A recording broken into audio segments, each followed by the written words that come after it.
Today is Thursday, the 4th of July 2024, and we're coming into your homes, welcoming you to the AM show.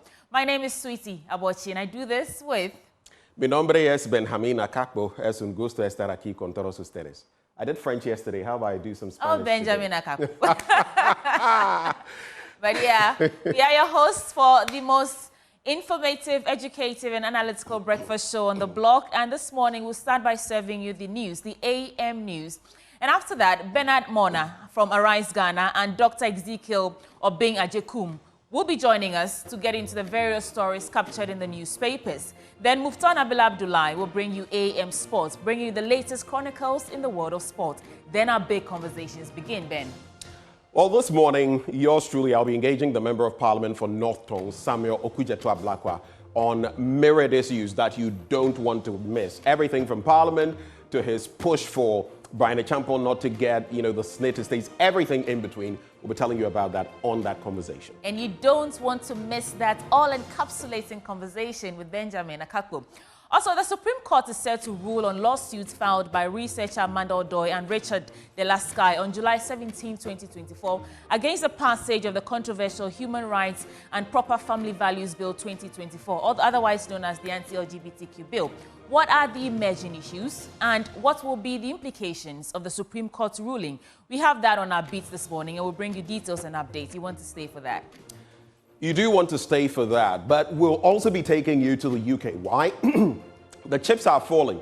Now, is it Labour or the Conservatives that will carry the day as the UK goes to the polls today, actually? Now, analysts say the Labour Party is likely to win, but what will be the implications if they win by either of the two sides? And we're going to be contemplating myriad issues: immigration, Africa and the Commonwealth, and more. Rishi Sunak has changed some policies when it comes to immigration, even if you travel to school. So how will that impact you? We'll be discussing all of that this morning as we engage an international journalist. Well, so we have all those conversations coming up. And Ben, of course, these elections always have some implication on what we do here in Africa, especially here in Ghana. So you want to stay for that. So we're inviting you to join us with your comments and your thoughts, either via phone or across all social media platforms. This is the AM show. Let's start now with the AM news.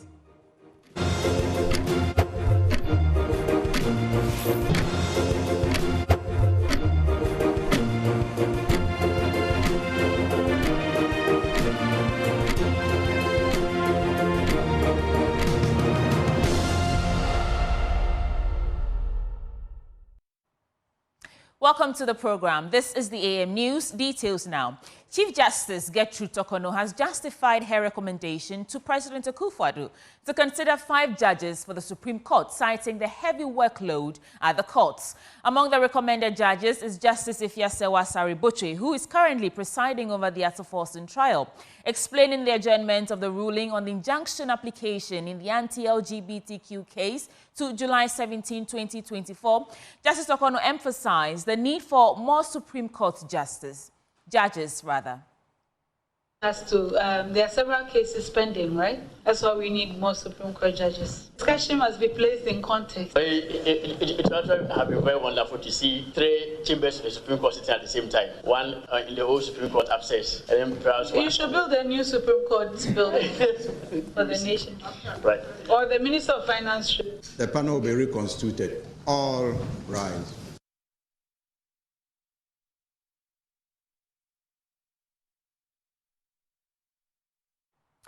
And Minister of State at the Finance Ministry, Abinose Asari, has told Parliament that government conducted a value for money audit in releasing funds for the stalled National Cathedral project.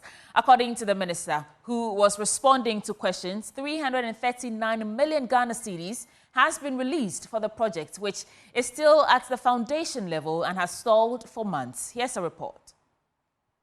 For money audit done on the project in 2021 by Kesley Doyumo Group. Also, a statutory audit of the National Cathedral of Ghana accounts by Deloitte Ghana was started in July 2023 and is ongoing. The auditors had concluded the audit of the 18-month account ended 31st December 2020. Meanwhile, preparations are in place for the auditors to complete the remaining accounts for for the periods ended 31st December 2021, 2022, and 2023. I remember that from the onset, the Ministry of Finance mentioned that our contribution to the National Cathedral will be the land and some seed money, and this was in the budget, previous year's budget. I can't state exactly which year, but clearly it was in the budget that we were going to give some seed fund and the land as our contribution to that. So, Mr. Speaker, that is what I can say to that. But clearly, we have records to show how much we have paid. And so it is not something that is not transparent enough. We all know how much we have paid. Meanwhile, Abudal Asari has also told the House government released in excess of 40 million cedis to NADMO to deal with floods in the country in 2023. She also said an additional 30 million to procure disaster relief items to support persons affected by floods was released.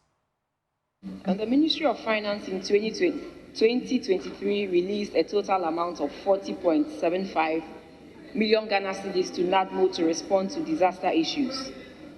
The release was done on the 14th of September 2023. Further to the above, Ministry of Finance also approved 30 million commencement warrants on 27th November 2023 to NADMO to procure disaster relief items to support persons affected by the recent disasters across the country.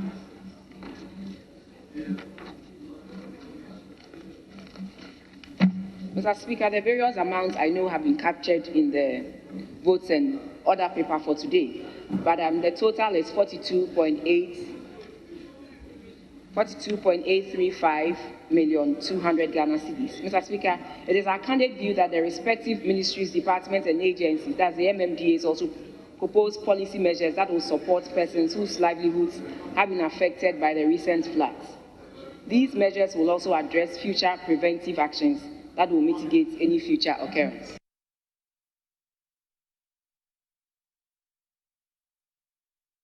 It will be recalled that at the height of the COVID-19 pandemic in 2020, the president announced himself and his government officials will donate the whole or part of their salaries towards the fight against the pandemic. The ministry says 1.78 million cedis were realized from those donations, which went into the fight against COVID-19. Apart from the Honorable Minister, the former Minister for Finance, Honorable Kenufuriata, whose salary has already been fully committed to the Ghana Institute of Linguistics, Literacy and Bible Translation, Gilbert. The office holders, including His Excellency the President and the Vice President, had related deductions between April and June of 2020, amounting to 1,781,894 Ghana cedis, 38 pesos. And it is shown below that in April 2020, 81 office holders contributed 637,998 Ghana cedis, 77 pesos, and this was on 22nd of June 2020. And May 2020, 82 office holders contributed 638,098 Ghana cedis, 77 pesos. And in June 2020, 64 office holders contributed 505,796,084 Ghana cedis, and so totaling the 1.7 million I mentioned. Now, still from Parliament, the Speaker Alban Sumana Kingsford Bagbane has bemoaned the increase of verbal attacks across Ghana's media space by political actors and called on traditional and religious leaders to contribute to national discourse in order to help strengthen the country's democracy. The Speaker made this call in Techiman during a public forum as part of activities to mark the 30th anniversary celebrations of the Fourth Republican Parliament. And Asabit has more.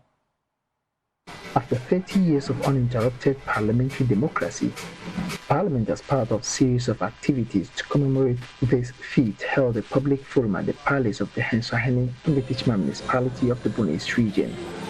A program which was held under the theme, 30 years of parliamentary democracy under the Fourth Republic. The journey thus far saw stakeholders, including Nananom, colorfully praising the occasion. Speaker of Parliament Alban Subana Bagbin underscored the relevance of the celebrations, which explains to the public the true definition of democracy. People do this because of lack of information, the lack of knowledge. We have been along this for 30 years. If you ask Ghanaians, what is democracy? They say, Kabi Namin Kabi. That is not democracy. That is not democracy. It's not about talking. Even when you don't have anything to say, you say it. He decried the pollution of Ghana's media space by political actors with unpalatable words and noted that the true leaders of our country have been prevented from contributing to national discourse. Every morning, everywhere, every radio station, few uncountable TV stations, and people are there, youth are insulting each other. What is this? We are missing something. And one of the things that we are missing is that we have allowed in this country the non-leaders to lead the country. The true leaders of our people are the traditional leaders.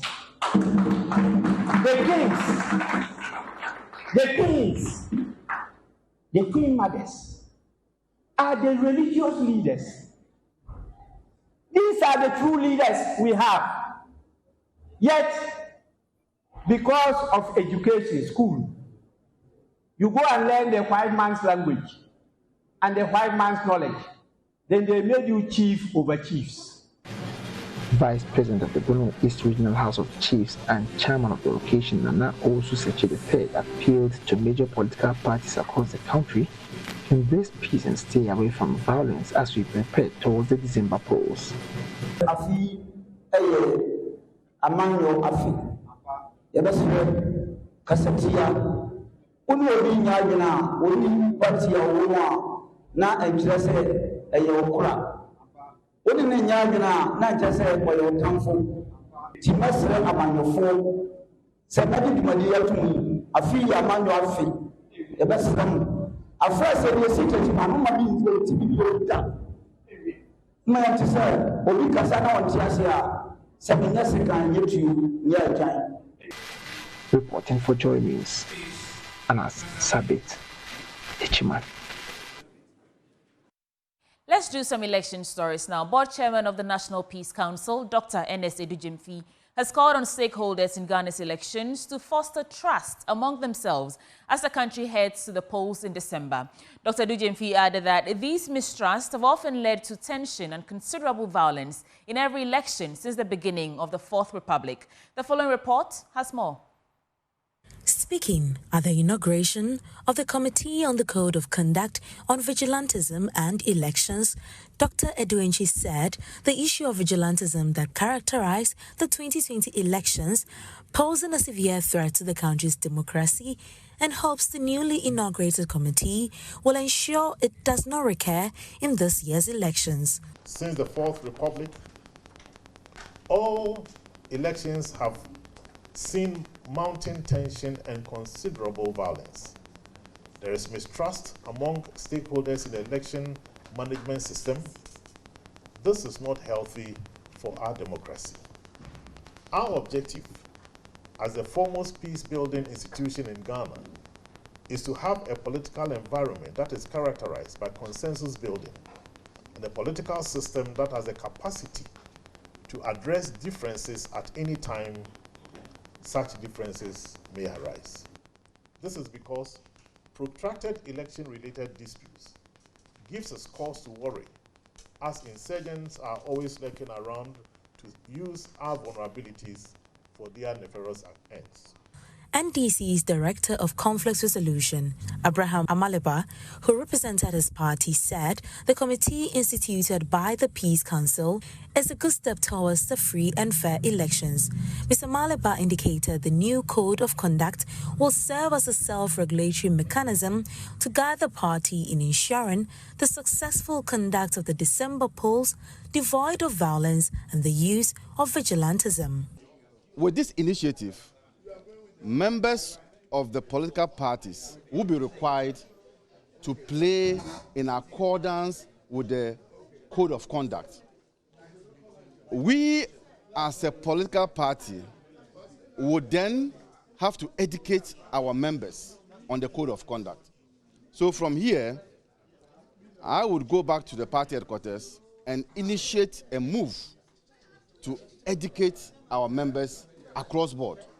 MPP's Director of Finance and Administration, William Yamoa, said his party does not have any vigilante group and will also abide by the new Code of Conduct on Vigilantism and Elections. William Yamoa indicated that the MPP has confidence in the security agencies and will not involve vigilante groups in the 2024 elections. We believe in the institutions of this country, and that is the police service, the military, or the Ghana Armed Forces. We don't believe in any groups of people who act as vigilante groups or security. And I want to take you back a bit. We recently had our internal elections, and then we gave the entire security activities, we entrusted everything to the care of the police. And then there was no incidents or chaos or violence-related incidents at any of the centers. So if even our own internal activities, we entrusted the security operations to the care of the security, then that should give you the assurance that NPP believes in the institutions of this country. All the parties present pledged their commitment to a peaceful elections in December. Kenneth Jesse's report, read to you.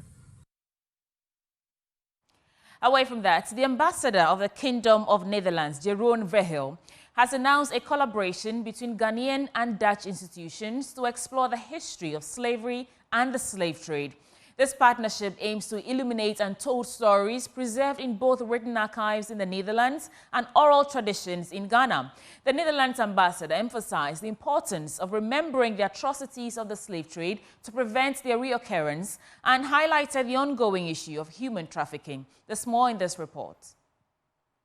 The idea of the project is for the University of Ghana's Institute for African Studies to collaborate with the Zeeuws Archive in the Netherlands. The collaboration focuses on building a joint exhibition on the slavery past between the Netherlands and Ghana. Currently, both organizations are holding an exhibition on the transatlantic slavery past and their collections and objects for the joint exhibition. The ambassador of the Kingdom of the Netherlands, Jeroen Verheul, says the collaboration between Ghana and Dutch Institute is to shed light on the history of slavery and slave trade. Because that is a shared history between Ghana and the Netherlands. So we asked the Zeeuws Archives, which contains the written archives of a number of institutions in the Netherlands, and the Institute of African Studies of the University of Ghana, to collaborate and to produce this exposition. And this exposition shows the two sides of the coin. The archives show the written part, but a lot of the history is not written, which is handed over in oral tradition or in festival tradition. And that is the part that the Institute of African Studies has dug up and have shown here. And the written part is done by the province of Zeeland. Former director of the Institute of African Studies at the University of Ghana, Professor Joji Chikata, emphasized the need to market the idea of freedom and, more importantly, firm up the linkages between Ghana and Netherlands. We wanted a kind of team that will actually reflect this kind of bond between us within the continent and our brothers and sisters that we're taking across the Atlantic. So we embark on research into enslavement in Ghana. When we got to Salaga, a lady poured libation.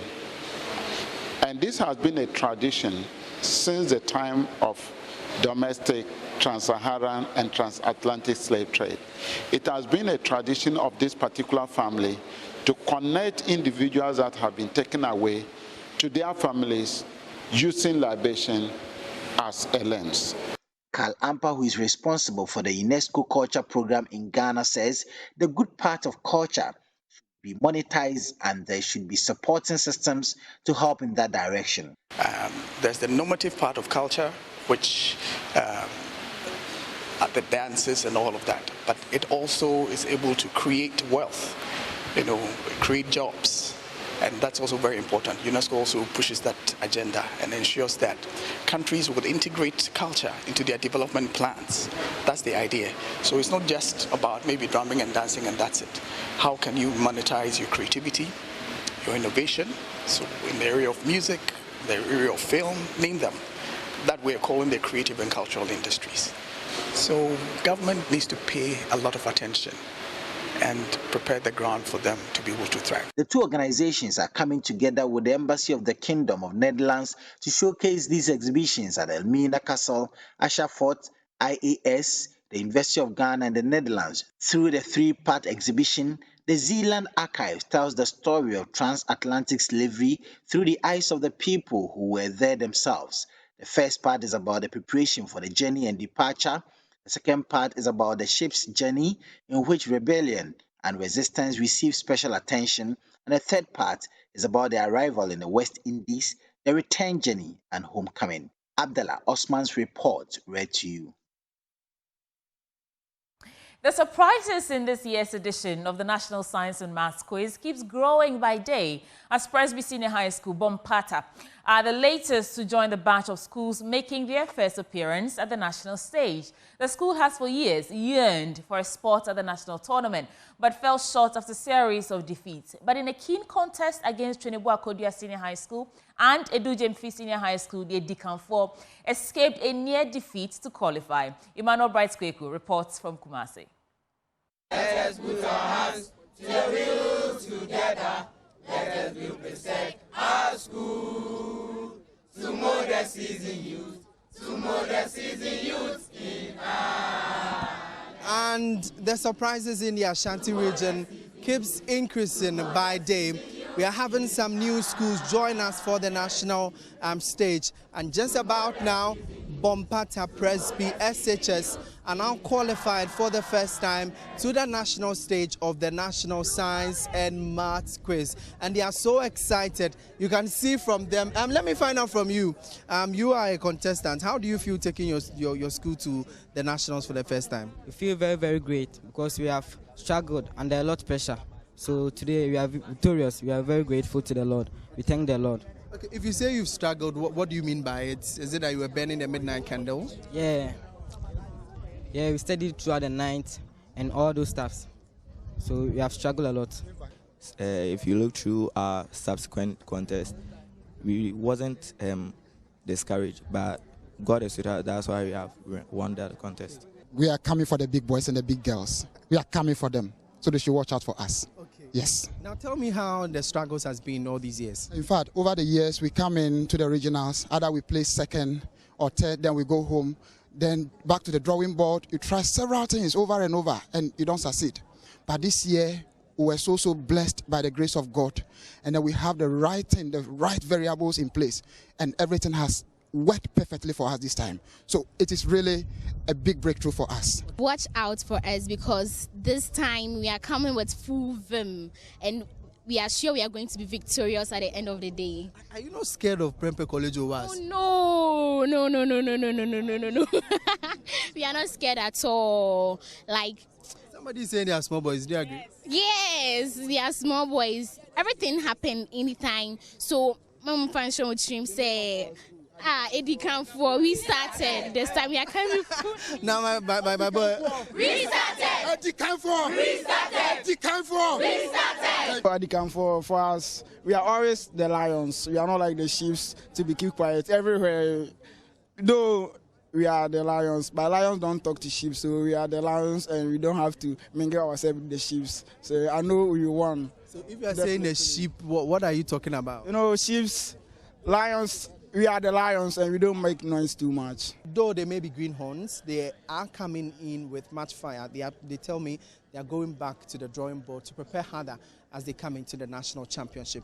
And so these are the students from Bompata Presby SHS. Edikanfo. Restarted. Edikanfo. Restarted. Edikanfo. Restarted. Well, they say they started it, and you should hope that once they come into the national championship, they are going to start fireworks. From here at the KNUST Auditorium, my name is Emmanuel Bright-Kweku. Coming up next is Business Updates with Benjamin Nakakpo.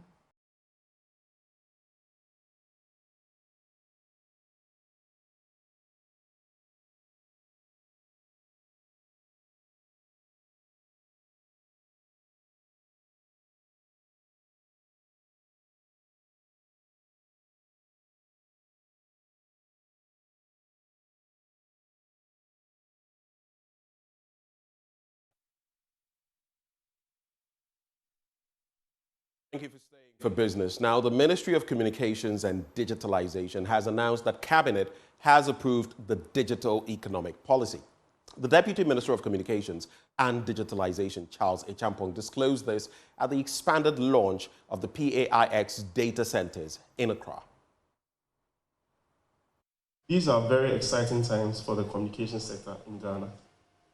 The ministry is championing government's digital agenda to ensure that Ghana participates fully in this fourth industrial revolution. Cabinet has recently approved the digital economy policy with 5 prioritized thematic areas to enable the ministry to track the digital journey in Ghana. These areas are universal access and connectivity, digital government, digital skills, data and emerging technologies, digital entrepreneurship.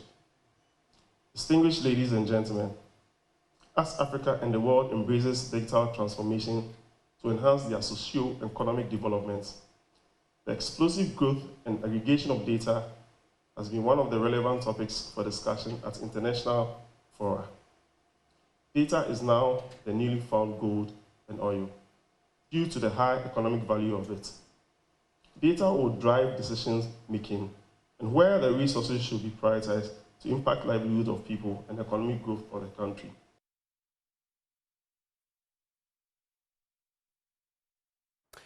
In our next story, the Deputy Director General at the National Communications Authority, Dr. Eza Osei Yeboah-Boateng, has joined calls for government to regulate the use of artificial intelligence in the country. According to him, this is critical due to the prevalent use of AI in many economic activities. Dr. Yeboah-Boateng was giving a keynote speech on the role of AI in emerging economic opportunities at the graduation ceremony of the Nobel International Business School. He therefore believes that there is a growing need for transparent and responsible AI systems to support economic growth. The use of an AI in predictive policing presents benefits in crime prevention, but poses risk to privacy and individual freedoms. It's worth noting that the Ghana Police Service is considering the use of predictive policing and incorporating big data and data mining to combat crime. Ghana needs AI regulation. As AI becomes more prevalent, there is a growing need for transparent and responsible AI systems. Some believe that only truly autonomous AI should be given legal status. But since this type of AI does not yet exist, it's more reasonable to hold the designers, manufacturers, owners, and users of AI responsible for any harm caused. In Ghana, key policy concerns include the quality of training data sets, AI bias, and privacy and security issues. The government aims to establish clear boundaries and standards for AI development while recognizing its potential for economic growth. And on that note, we cap off the business update, handing over back to Sweetie Abochi. The conversations begin now because we're wrapping up for the AM News and it's time to get to the newspaper review segment. You want to stay with us.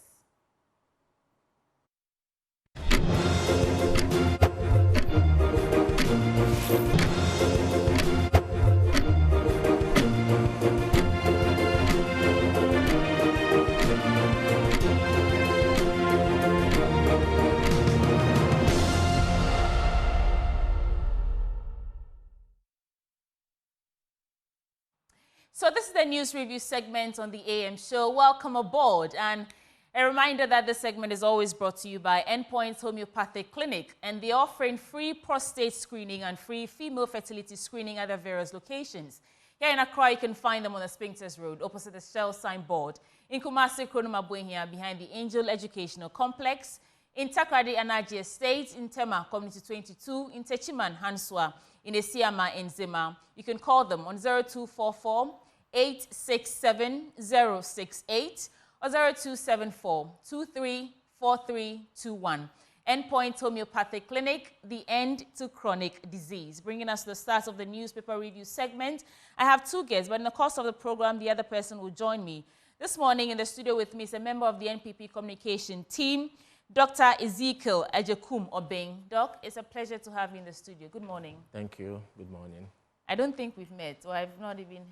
We've met from a distance. From a distance. Okay, great. So, like we do on the show, we usually give our guests a minute or two to get into any topical issue, could be of national interest, social issues going on, that you want to react to. So what's on your mind this morning? It's still the rains. Yesterday, Accra experienced some massive rainfall throughout the day, and a few places were flooded. So just an admonition to our viewers and the general populace that we should be cautious.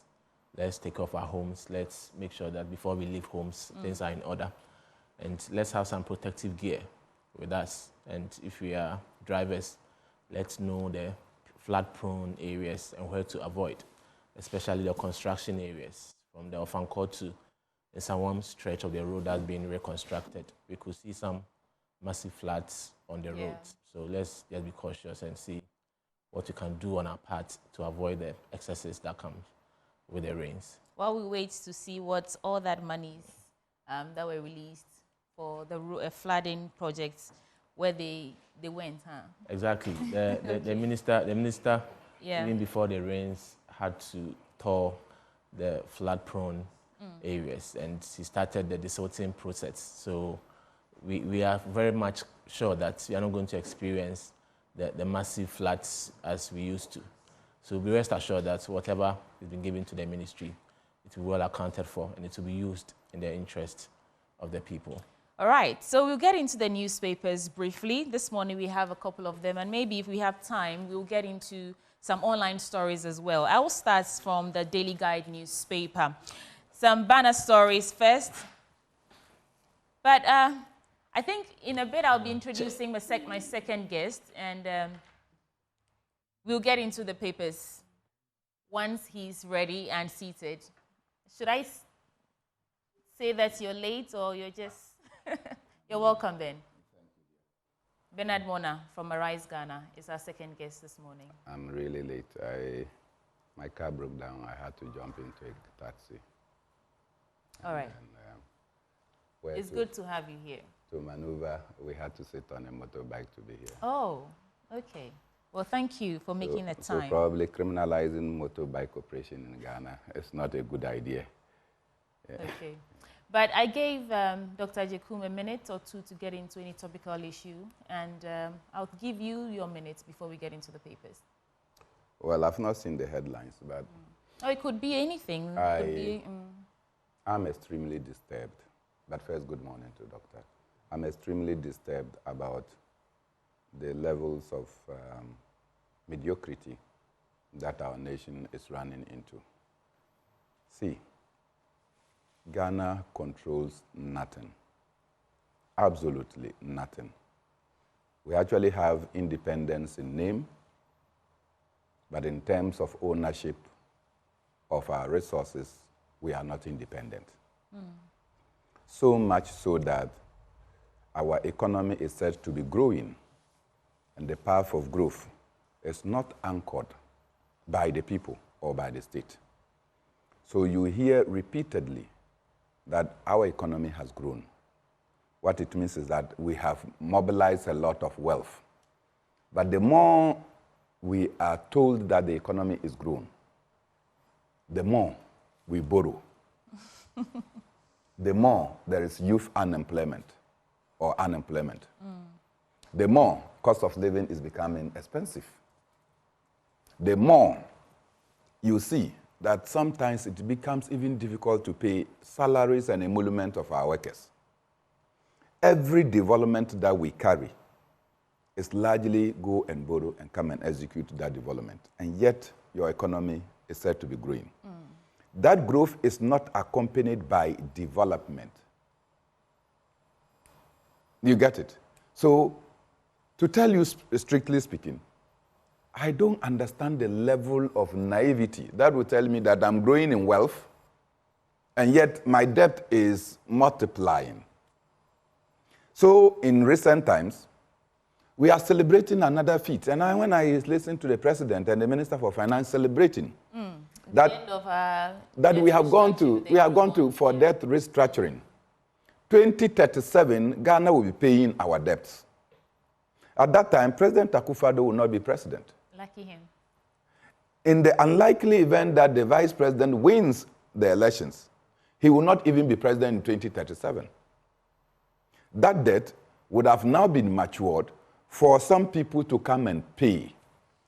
And we are celebrating this as an achievement. Okay, Bernard.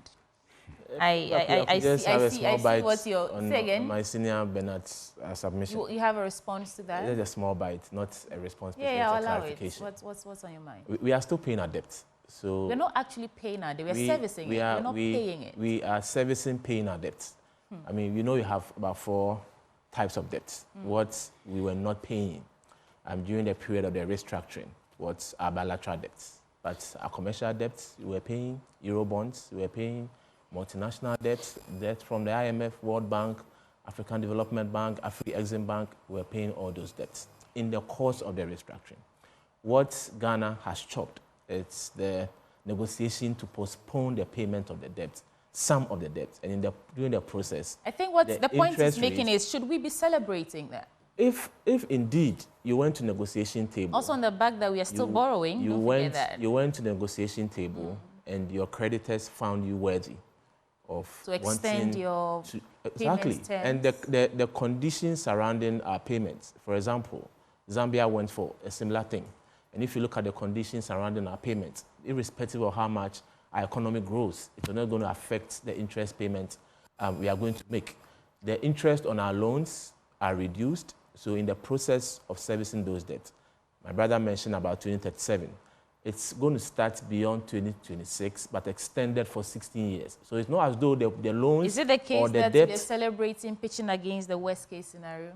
We are not celebrating pitching against any worst case scenario. We are celebrating the feat we've chopped and the fact that some debts are relieved, and of course, the interest payment on those debts, if you calculate along the years within the period of repayment, is really going to save the country some substantial amount of money. That's what we see and to be positive. And the fact that the economy once again has been thought of credible and managers of the economy once again. Dr. Ajekum. So we believe, it makes sense that you'll be waxing lyrical because I mean, you're part of the communication team for the ruling New Patriotic Party. But let's get into the papers before the conversations actually start.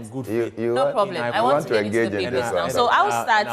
I'll do about 3 or 4 stories for my paper, and then I'll come for your reactions, and then we get into your various papers. I have the Daily Guide newspaper now. Go with this one. We'll get there. I should allow him. We'll get there, Bernard. We'll get there. But I like the fact that you say he's waxing lyrical. We'll get there. So, Banner stories. 3 shots dead at, Bani Chrome. The story's on page 6. We'll get into it to see some details. Courts, Bani Chrome. Courts have no business in our work. That is according to the Speaker, Alban Bagbin. And the Supreme Court decides applications on July 17. That is the Anti-LGBTQ Bill. Nana elevates Herbert Krapah to Minister of State. Ochin Hene calls for environmental stewardship. Let's get into the stories now. I'll start with this Anti-LGBTQ bill. Yesterday, the Supreme Court has set July 17, 2024, to set 8 rulings on 2 separate applications seeking to restrain Parliament from transmitting the Proper Human Sexual Rights and Ghanaian Family Values Bill, commonly referred to as the Anti-LGBTQ Bill, to the President for possible assent into law. Dr. Amanda Odoi and broadcast journalist Richard Delasky have filed 2 separate suits before the courts challenging the constitutionality of the bill passed by Parliament in February 2024. I'm sure we're all familiar with this story. I mean, yesterday was also in court, and, you know, the Chief Justice, the Justice The judge, rather, is saying that he'll be ruling on 2 separate applications for this case. Bernard, are we stalling or is just following due process? I remember the president was saying that when it comes to the fight of corruption, he wants to follow due process. This bill has been back and forth. It didn't start this year, and we are still here. What's your take on the matter? Students of government will be wondering whether what they are taught in school is actually capable of practice. Because we are told that Parliament is the master of its own rules, and that the work of Parliament is not interfered by the judiciary. And so anytime Parliament is engaged in its own thing, in fact, Parliament is said to be so powerful that in those days we are told that Parliament can make anything except change a man into a woman. Today, Parliament has been clothed with the added responsibility of probably changing a man into a woman. The Speaker of Parliament and members of Parliament unanimously have passed a bill, gone through all the processes, engaged in stakeholders, consultations, and for the records, there is no bill in Ghana that has become a law that has gone through this kind of extensive discussions and consultations among stakeholders, proponents and opponents from varied backgrounds. Eventually, we settled on what we call the proper family values law or bill. All that Mr. President is entitled to is to indicate his acquiescence or rejection. If he is rejecting, there are rules to follow, processes to follow. That's all. So listen to the Minister for Chieftaincy, Culture and Religious Affairs. He said, Mr. President, sign the law. And let's now deal with how to implement the law. And there are many laws in our country that has actually been signed, but implementation has become a problem. Well, there are court cases. Which one is a court case? Why are you in court? The bill has not been signed into law. So you are going to court on a non-existent law. You are going to court on a non-existent law. It's not yet a law. No, it doesn't exist. The president has actually refused. To receive the law. Okay. He has dared Parliament to desist, to cease from submitting the bill through his executive secretary. Okay. So the president, in actual fact and formally speaking, doesn't even know the nuances of the bill before him. Oh, I think he does. No. Formally, he doesn't. Yeah. Formally, he doesn't. Okay. Because unless the bill is transmitted to you, you may be hearing snippets. I agree because he said formally. So yeah, yes, so he doesn't in the true sense. Bernard, let's keep our reactions brief because we don't have time. In the true sense, the bill is not, the president has not seen it. And you are there saying that they say you should not sign. And there is a court issue. The thing should have been signed into law and will be contesting the legitimacy of that law. Okay. Dr. Jekum, the Speaker of Parliament is saying that the court has no business interfering in parliamentary business as pertains to this anti-LGBTQ bill. What do you say? In all this, we believe the Supreme Court could have given a better, or in a position to give a better judgment on whatever is transpiring and whatever we are hearing. Better judgment? Seeing. They haven't yet passed in the sense that my senior brother talks of the fact that the president should have signed or otherwise. And then the implementation stage, if we had any issue with a bill enacted into law, then we go to Supreme Court to seek interpretation. But here's the case. We believe there is a certain procedure and someone seeks to impede the procedure by going to Supreme Court to halt the onward passage of the bill to the president or the presidency. So the Supreme Court could have decided, indeed, if there was anything breached in the process of halting the transmission of the bill to the presidency or the president. But the Supreme Court is yet to do that. They've actually gone ahead to indicate when they were going to properly sit on the case and give judgment. I don't think if there was anything contrary to the provision or the procedures that Supreme Court, they have the law in their bosom, indeed believed that there was anything that was done contrary to procedure, they would have kept the bill and kept or slept or sat on the issue to this point, to the extent that at this point we've given a date to sit or hear the matter in its finality. Right. So I believe that we need to wait on the Supreme Court. Indeed, if such issue or such processes was curtailed and it was unlawful, it bestows on the Supreme Court to give us proper interpretation. Up until now, without hearing anything contrary to what the procedure, what we know to be the procedure, and Supreme Court's giving us a date to sit on the issue, then I believe that, indeed, the judges, in their own wisdom, believe that whatever was sent to them. You do know that parliamentary business is not yet complete, right? Because they haven't actually been successful in transmitting the bill to the president. That's what I'm saying, that So, if there was anything done untoward, Supreme Court would have indicated it. I'll take your short caveat you wanted to say, and then we get into other stories. 3 days ago, a former minister for national security and, of course, a former national security coordinator, Francis Opoku, indicated that there are 3 courts that exist. 1, the court of legalities. 2, the court of public opinion. And 3, the court of God. Now, he says that you can wiggle your way out through the court of legalities. But remember, the court of public opinion and the court of God, you cannot. Just let's be careful how it appears we are over-abusing the judiciary to become, what we call it, supportive of executive actions. And finally, let me quote Kwame Agoja. He said that Tuferu, Honorable Tuferu, who said in Ghana's parliament that passing taxes and imposing taxes on the people of Ghana is more valuable than his life, went to Kenya, and because the Kenyan parliament had passed a bad law on taxes, now he had to be shepherded and guided through a tunnel. All right. He should come back to parliament, or he should have stayed in Kenya and told the people of Kenya that their parliament imposing taxes on them was better than their lives. Why didn't he say that? Should we sacrifice legality on the altar of public opinion? You continue to do legalities. Independence, or what do we call it, was fought against a legal regime of colonialism because colonialism was a bad law.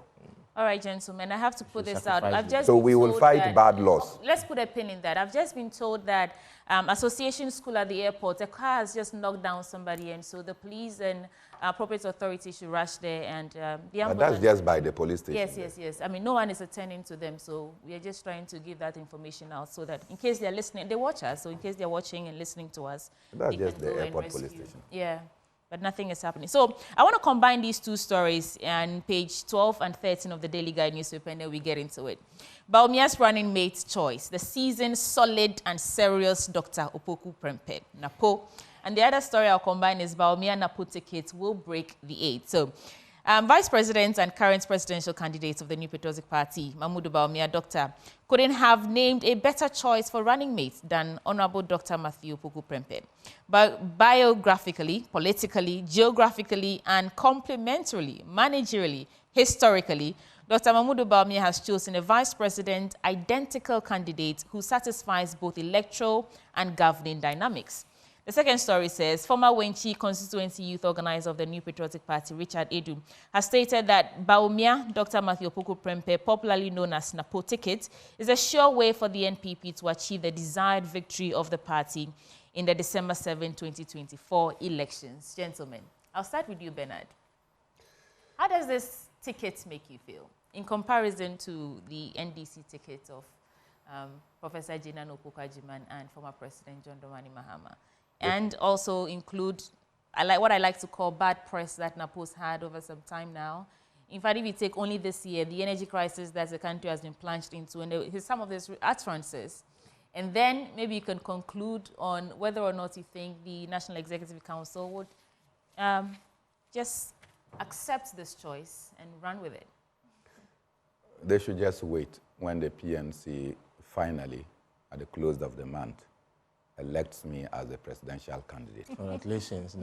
And my choice, congratulations. and my choice of a running mate. Then they will know that this nation is serious for reclamation. Certainly. When is that again? When are you going to? At the close of the month. Close of month, okay. Certainly, the Vice President has done what he could not do over 7 months ago. Which is? The constitution of the New Patriotic Party warrants that they should elect a running mate or select a running mate 12 months into the elections. He was elected flag bearer on the 4th of November last year and had to seek an extension approval from the National Council. One would have thought that that extension would not go beyond a quarter, but it's taken us 7 months. You think that's a strategy? No, it couldn't have been a strategy. You see, Matthew Poku Prempeh, for instance, is an MP. And given that he's an MP, he had gone to recontest his position as parliamentary candidate. Yeah.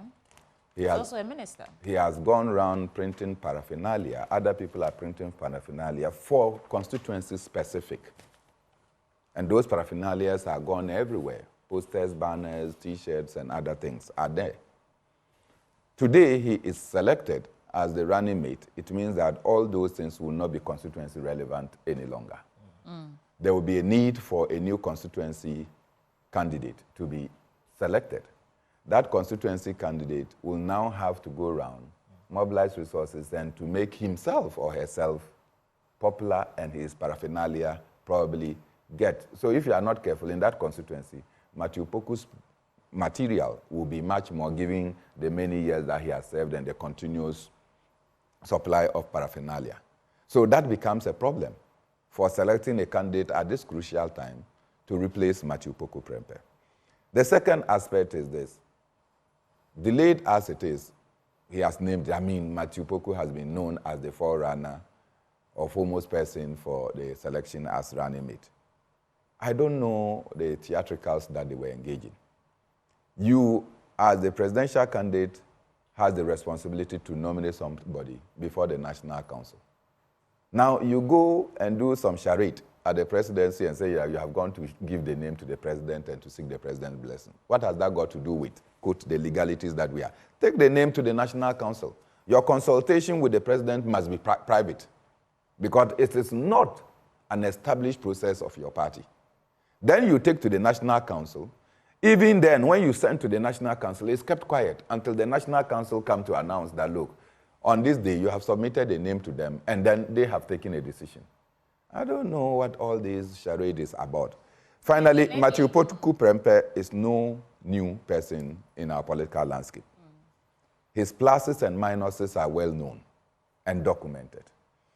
He cannot claim that the failings of this government are exclusive to his part. So if this government has flopped, then both the Vice President and the Minister for Energy and former Minister for Education cannot claim innocence. Dr. Ajay. Yeah, it was very welcoming news to the rank and file. Was this a political strategy, would you say? I believe every decision going into the election is a strategy. So teasing us the delayed announcement or selection? There was no delayed announcement. If you know the flag bearer... Going to the president to say that you've submitted a name. I don't think... wouldn't make... in fact, the majority leader also came out to publicly congratulate him, I don't think there was any communique to that effect that the vice president had gone to the president to discuss or otherwise any running mate issue with the president. Was.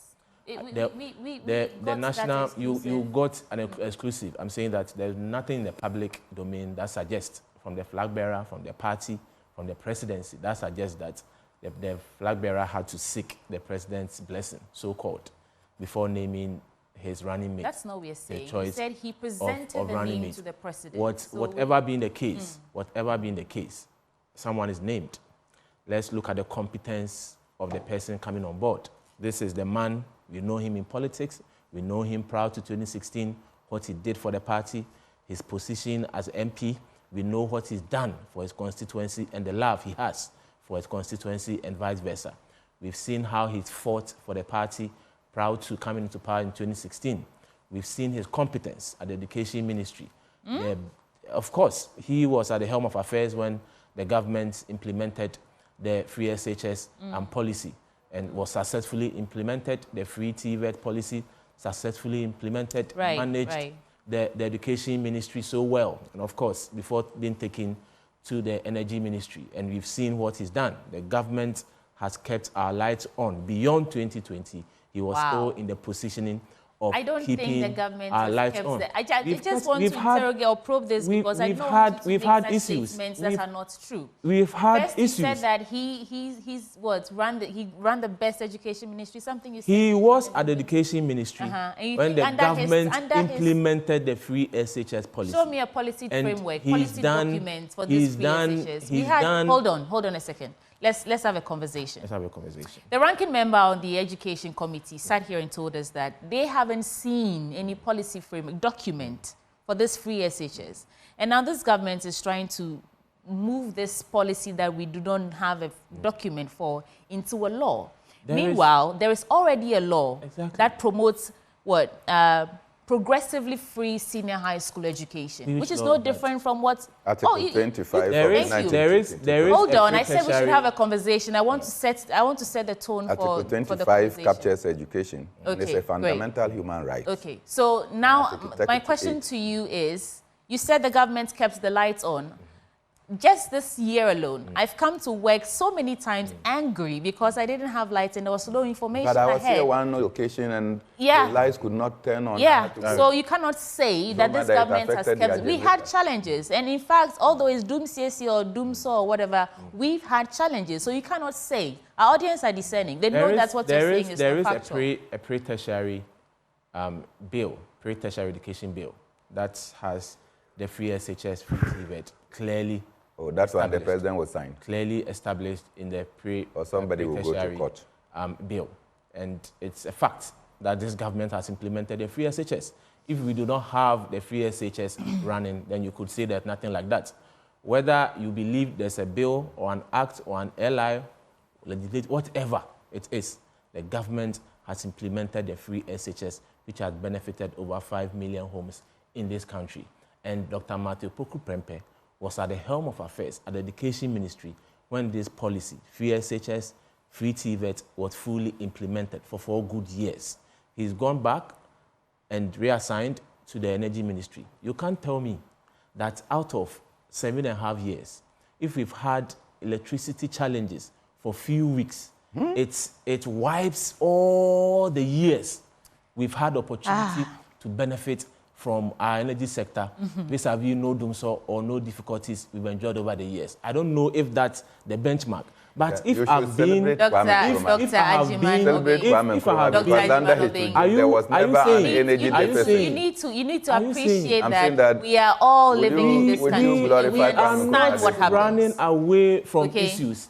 We didn't have doom SAW for a few weeks. During the peak, neither did we have it for a few months. How many years? The argument at that time was even produce a timetable so Ghanaians can plan their day. And we didn't even get that. How many weeks were we having the electricity challenges? We had it for months. How many you months? Cannot ask me that. How many months? I can't ask I'm asking you the question. But you could push it back to me. I'm saying that you the question. For 7 good years, we've had stable electricity supply.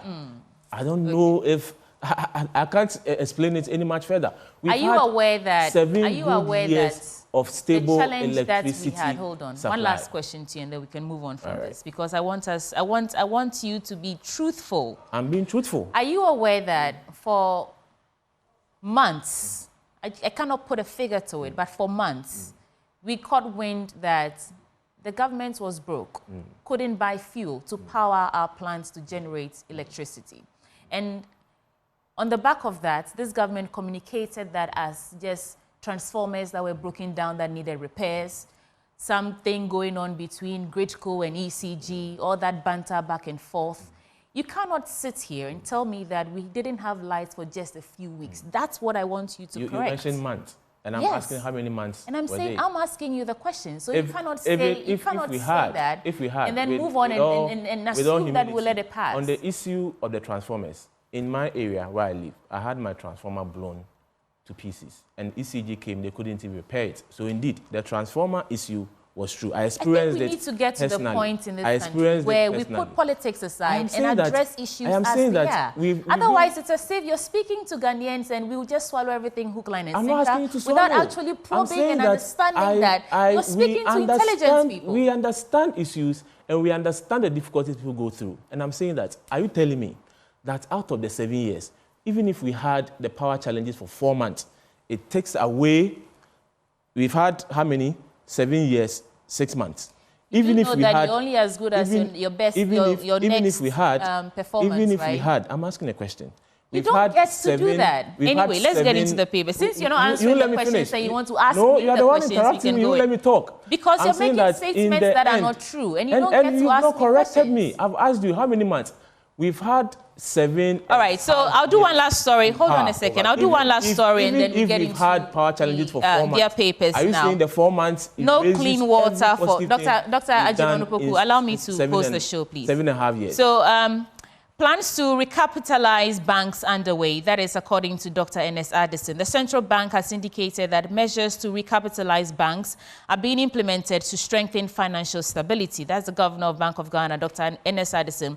And he disclosed this in a recent statement on the completion of the second review of the $3 billion 36-month extended credit facility arrangement. And we were just talking about that before we got into the papers. But Bernard Mona, Well, your take on that, and then I'll get to your papers. I just think that President Akufo-Addo remains a monumental failure. And it's evident and reflected in the kind of people he continues to leave in office. Addison is a failure of ginormous proportion. And that's his opinion. Okay. That this is a central banker who has, for the first time, run the bank into deficit. This is a central banker that will get our bank to borrow. And the central bank is the lender of last resort. What that means is that any bank that is suffering financial difficulties will run to the central bank for the central bank to redeem you. Now the central bank itself is running a deficit. How will they serve as the banker's bank or lender of last resort? And therefore, you understand the Herculean challenge within the banking sector and the financial sector. This governor, in the midst of all these difficulties, is building a new edifice in Accra, not far from the current bank. His justification is that the current location of the Bank of Ghana is an earthquake-prone area. And everyone knows that Accra is the earthquake epicenter of our nation.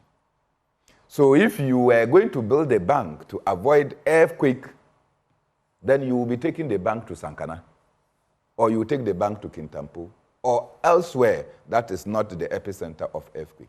But you put it right here, just by the Rich Hospital.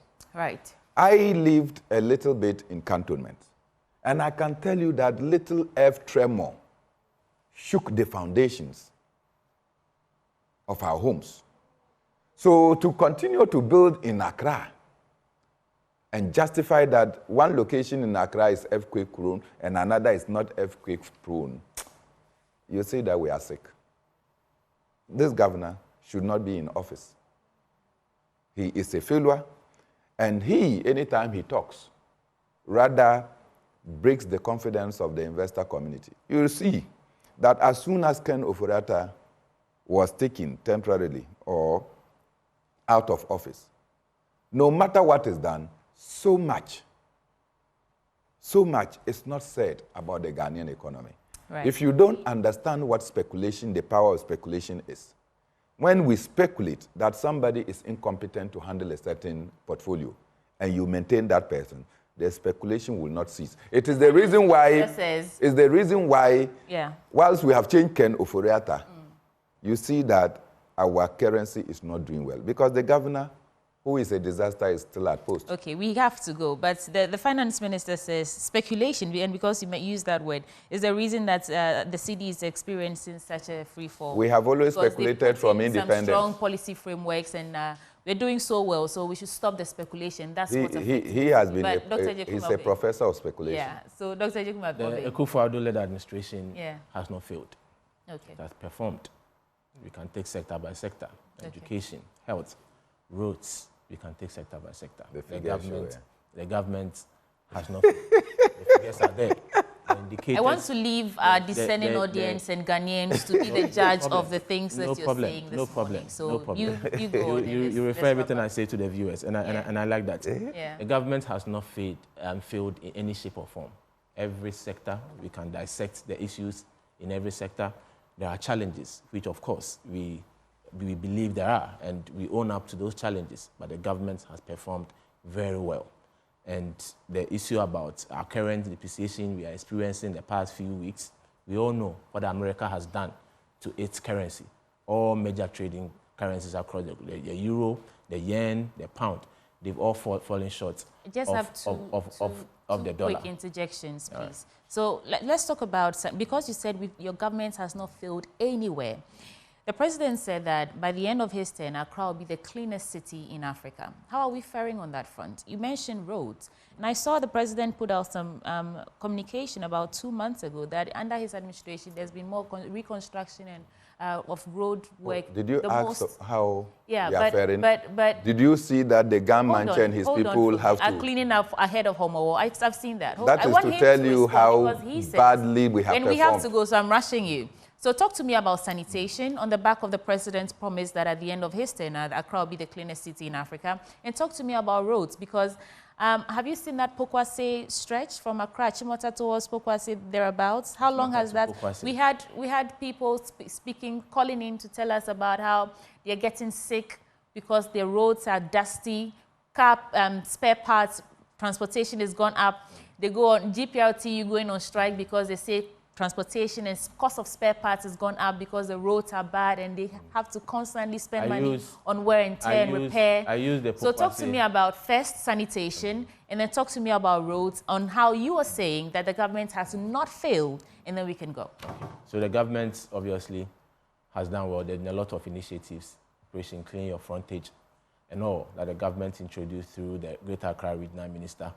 A lot of contracts being given at the assembly level for companies, small and big, in quote, to make sure that our cities are clean. Indeed, we've not seen it to the level where we all are very much comfortable with, but of course, there's been a lot of progress made, and we shall continue to make those progress. On the issue of quantify it for me on a scale of 1 to 10. How would you rate in terms of the cleanliness, I think we've done about 60% in terms of the cleanliness. All right, so you asked 2 questions. On the issue of the roads, there is no doubt that in the history of this Fourth Republic, no government has reshaped, reconstructed, and constructed new roads more than this government. All right, thank you so much, Dr. Ajekumo. 12,000 kilometers. Bernard Mona, because we don't have time, I want you to give me your final words. And undisputed. Thank you.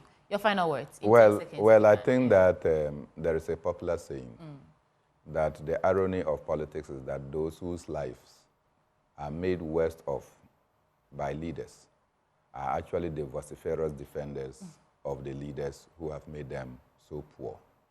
The youth of Ghana and Africa continue to be rendered poor by our leaders, by their poor initiatives, by their lack of direction. And yet, anytime we get the opportunity, we come to sit and defend them. This morning, I'm not surprised. Okay. Thank you so much, Bernard Mona from Arise Ghana and Dr. Ajekumo being a member of the NPP communication I thought you were going to give me last word. We have to go. And this segment is always brought to you by Endpoints Homeopathic Clinic, and they're offering free prostate screening and free fertility screening at their various branches. My name is Sweetie Aboshi. There's more coming up on the AM show. Stick and stay.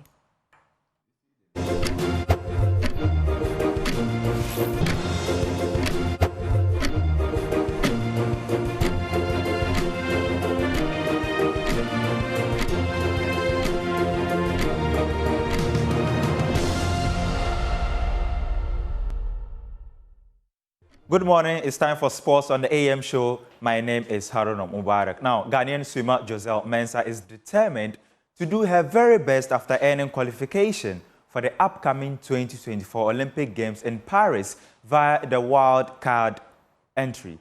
She is one of 2 swimmers who will feature at the global showpiece after being ranked as the highest female athlete in Ghana by the World Aquatics. Her time of 26.52 seconds, which was attained at the African Games in the women's 50 meters freestyle event, was enough to secure her the ticket. Well, I heard the news officially from the Federation, and I was very excited. Of course, I had been hoping to be selected, but there's also a lot of competition amongst athletes, and you never truly know if you make it until you get that call or you get that message. So I was very happy, I was grateful, and obviously very excited. Yeah. Did you get any message from friends, fellow teammates? You can talk about your coach. How has been the reaction from those close to you? So first and foremost, obviously my family, they congratulated me and they are very proud, and I'm also happy to kind of share this milestone with them. And then of course there's former teammates, coaches, friends, kind of everyone along the journey to congratulate me, and I'm also happy to give back and you know, be there. Yes.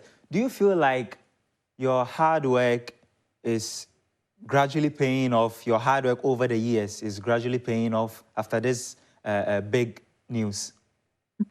I mean, obviously the Olympics, it's the top end for every athlete. Everyone wishes to be at the Olympic Games at some point, since it's kind of the last stop on your athletic journey.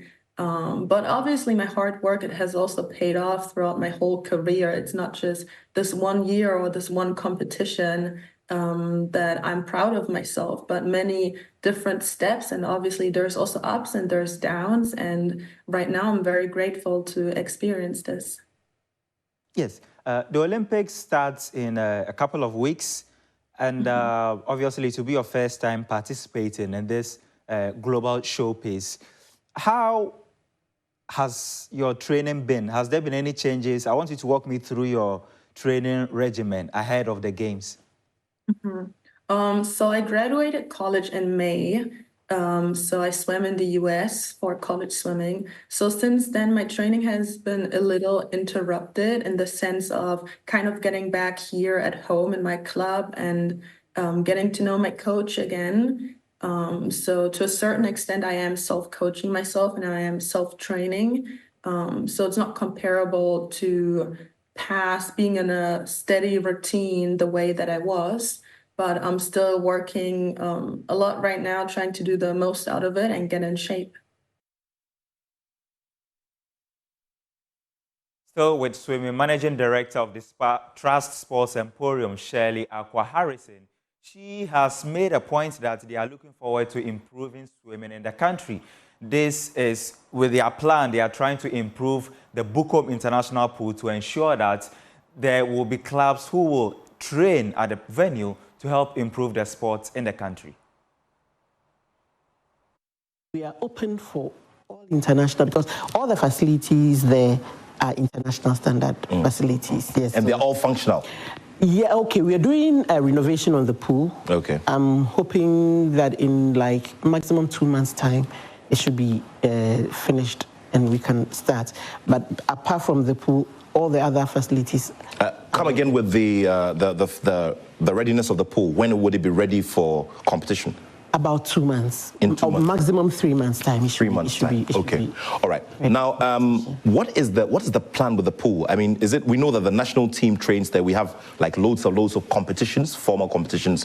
Is it something that has also like individual membership where people just come in and are? That's something we are hoping to start after the renovation, because you know this is a purely Olympic, like it's a competition pool. Oh, exactly. So it does not have the shallow end. It's just all 9 feet deep. Very well. So you need to know how to swim to be able to get in there. Otherwise, you find yourself drowning. So, but we are trying to do that. We've actually spoken with a few of the associations, even Ghana Polo, Water Polo Association as well. We've spoken to them. We've spoken to is it Ralph? To see if we can start something like a club, because we've already started a table tennis club, we've started a badminton club, and we are starting a judo club soon in karate as well. So we want to start a swimming club as well, and we are hoping that that goes through, because you know, there are some competitions that I believe if we put our focus and energy on will help, as I said. And a lot of these young boys that swim around Jamestown, if we get them to train them, could represent us. As I always go back to saying, corporate Ghana to help us to make their lives worthwhile.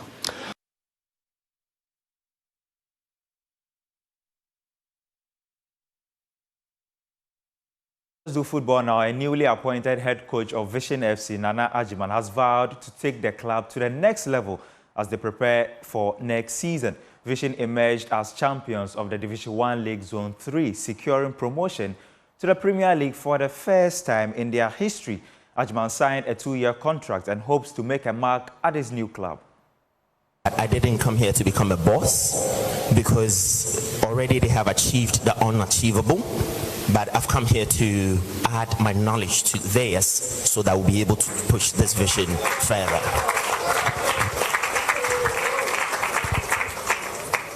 I want to officially congratulate the technical team that brought the team to the Premier League. I have a lot of respect for Hamza and his team, and I promise you that whatever I bring on board is going to amplify already what you have done, and together as a team, we're going to push Vision where it has to go. I know a few faces. The Player of the Year, Che, I had the privilege of traveling with him to UK and then to Holland and Belgium to play in some games, so I know Che very well. I developed this gentleman here, the defensive midfielder. So I know a few faces here and there. To the players, I will tell you that for me, discipline is always key. Time efficiency is also key. I promise you that together with the technical team, we're going to give you the best, and we're going to make sure that you guys are developed to the highest level, and Ghana football will recognize you. To the president of the club, Mr. Secretary, thank you very much for believing in me. Everything and the meetings we've had and all the things that you've said to me really makes me emotional, and thank you very much for giving me this platform to be able to work with abled men like this, and we promise you that we're going to help Vision to the next stage.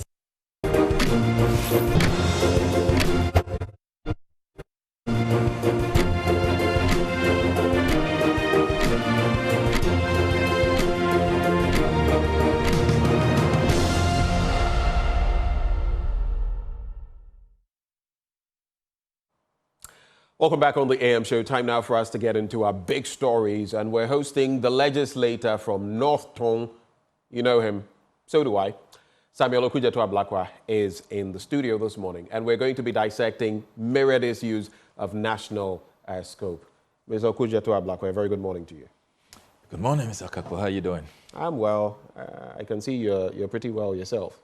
Yeah, nice tie. You know. Thank you, thank you. Is it a Charles Turret? Looking good too. Is it a Charles Turret or a TM Lewin? Not sure what it is. All right. I'm just looking at something interesting here, posted by Bendoche Malo. I'm sure you know him. Yes, yes. He talks about a Maybach on a potholed street in Accra. Maybach. Interesting. But it tells you how sometimes we don't live up to what supposedly we are. We are a country in distress, but apparently not everybody is in distress. But let's talk about the National Cathedral. That's where I want to start off from, especially because yesterday there was that conversation in Parliament. Abnol Sayasari, Minister of State at the presidency, right, for finance, also read out at the Ministry of Finance. At the Ministry of Finance. What do you make of what she said? The 339 million Ghana cedis that so far have been pumped into that project and everything in between. I want you to start from there. Yeah, so good morning to all our viewers, and good morning to the team here. And let me commend all of you for the great job you're doing for God and country. This National Cathedral project, I have to be very honest and brutally frank with you, that it has epitomized the massive corruption, the lack of prioritization, the abysmal levels of policy formulation, the disrespect for the Ghanaian people, and the disregard for our laws. All of those ingredients are at play when you come to analyze this National Cathedral project. How come a project which was first presented to us as a private project, a personal pledge of the president, which would not require public funds? The president was emphatic. Indeed, when the president met the eminent clergy, the first time he constituted the board of trustees, he told them that they were not going to use public funds. They were going to raise resources from outside the exchequer, outside the public purse. Yes, but it was also made mention that there would be seed funding. Then you recall, I'll come to mention was made of seed funding, which I'll come to that. I'll come to that. Topic that was much later. Then you recall that a citizen went to the apex court of the land, James Kwabena Bonfe, saying that this project will open the floodgates. Traditionalists are likely to ask for a national shrine. Muslims will ask for a national mosque because they all pay taxes.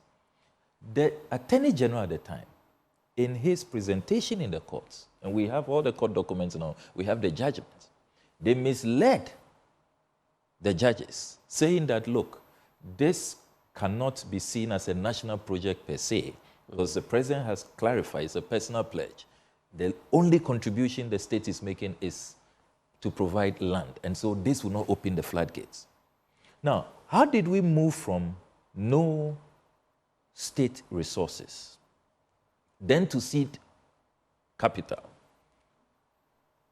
After they began to carry out amendments, when we had exposed the lack of sincerity, lack of candor with the claims that they will not use public funds, they then made a significant shift and said they are going to use minimum resources, very minimum, and that it will be just a seed fund. Minimum is relative. Good point. So that is why on the floor of the House, if you check the Hansard, my good self, the Honorable Dr. Ayeni, when we were debating the 2019 budget, we said that under our laws, under the Constitution of Ghana, you cannot just say that you are going to use seed fund and leave it so vacuous without specificity. There ought to be a figure.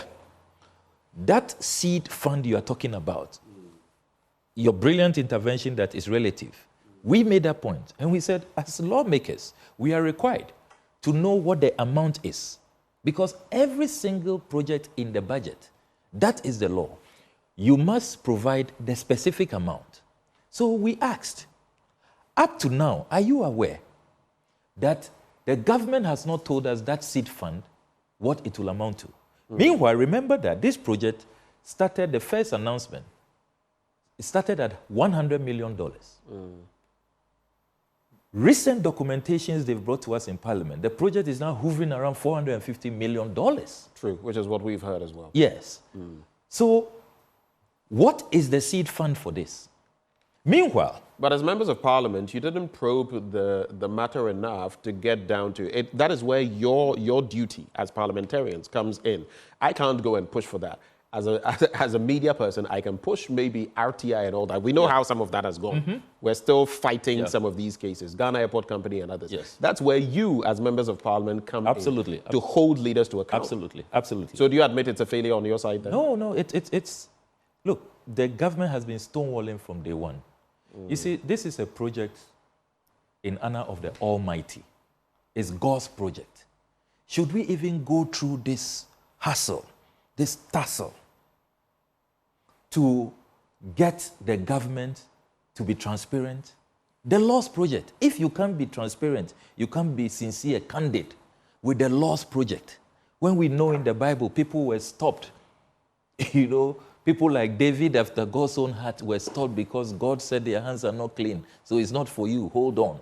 You know, the Lord's project. If everything about purity, about transparency, about cleanliness, holiness, should be associated with any project, it should be this project. Remember that even with the figures that have now emerged, I had to intercept documents between the Ministry of Finance and the Controller Accountant General to then reveal that on our blind side, without parliamentary approval, in violation of the 1992 Constitution, funds, public funds, are being released without parliamentary approval. And you recall, are you referencing where Kenneth Ofori-Atta, there was that tussle in Parliament, and he made mention of the fact that he hadn't taken from the consolidated fund? Yes. And do you remember that conversation? Yes. Is that what you're referencing? Yes. So after my exposés, which then became one of the grounds for his removal, at the vote of censure committee hearings, that's when he tried to play clever by saying that he took funds out of the contingency vote. And for the contingency vote, you don't really require specific approvals. It's a lump sum. But you see, this project does not qualify in any way, if you read our Public Financial Management Act, as contingency. Contingency is something that is a happenstance. It's unpredictable, has just come upon you, you know. And he himself, the examples he cited at the vote of censure committee, talking about tournaments, and he says that when we were in power, we used the contingency vote for the 2014 World Cup. Black Star appearances. That is contingency because you don't know how well the team will perform. You don't know if the team will qualify to the next round, and they are winning bonuses. So it depends on if they will win or not. I think those points, that horse has been flogged. So those qualify the contingency. So you have a situation where this government has squandered, as we speak, $58.1 million. That's the 339 at the time, the exchange rate at the time. You're not using the current exchange rate. You're using the past exchange at the time. At the time these releases. When specifically are you? These releases were made. So between 2018 and 2021. Okay. So this is Ken Ofori-Atta's own analysis that he presented to the vote of censure committee. $58.1 million. Now, this figure, are you aware that this figure leaves out many other expenditure items? Like so this $58.1 million is even misleading. It doesn't give you the full picture. For example, the cost of replacing the demolished structures, this figure does not address that. So the structures around the structures that were demolished. Yes. I know the scholarship secretariat. Yes, for example, I can give you the full list. Some judges' quarters. Yes. Had to So be moved. the judges' quarters, the Judicial Training Institute, the Scholarship Secretariat, the Passport Head Office. Then you have bungalows for Shraj, Comsys IT firm, their headquarters was demolished. Waterstone Realty apartment complex was also demolished. Then the Malian ambassador's residence. Yesterday, in her response to one of our follow-up questions, she said that she hasn't put out a figure on compensation because they are largely government buildings. Again, that is not accurate.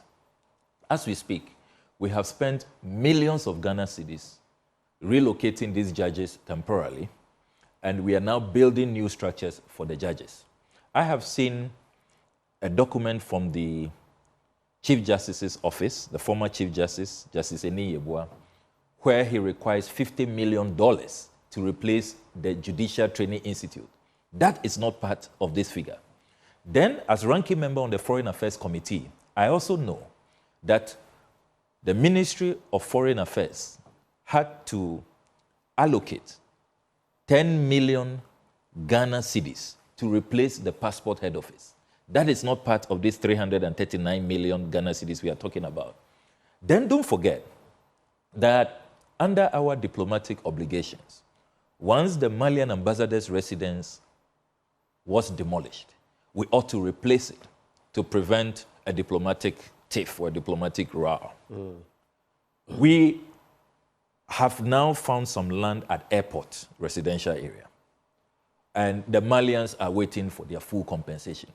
That is not part of this 339 million. So by the time we are done, now don't forget that as we speak, there are a number of court cases. Some of the persons affected have gone to court.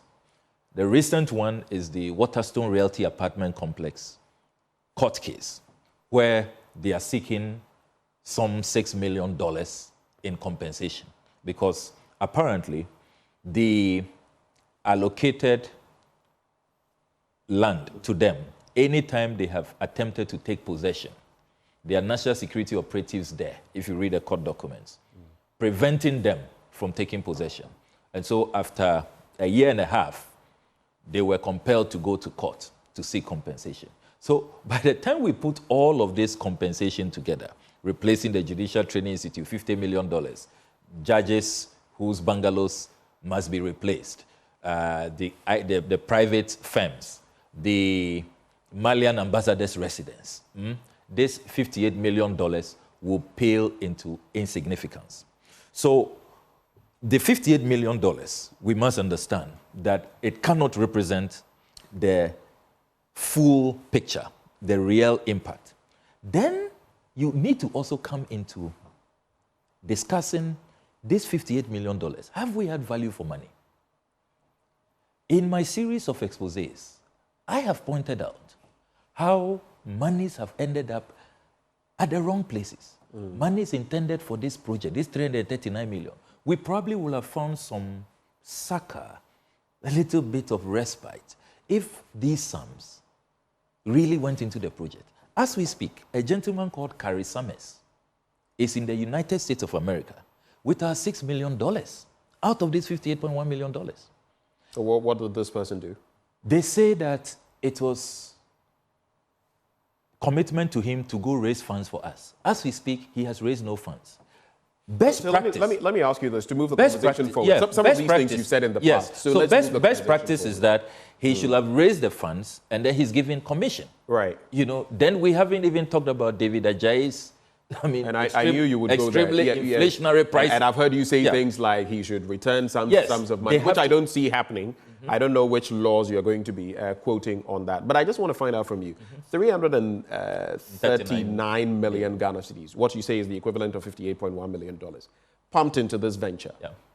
We still have what we have there, foundation. In fact, there's no foundation. It's a pit, the world's most expensive pit, really. At least what should have been the foundation has been dug.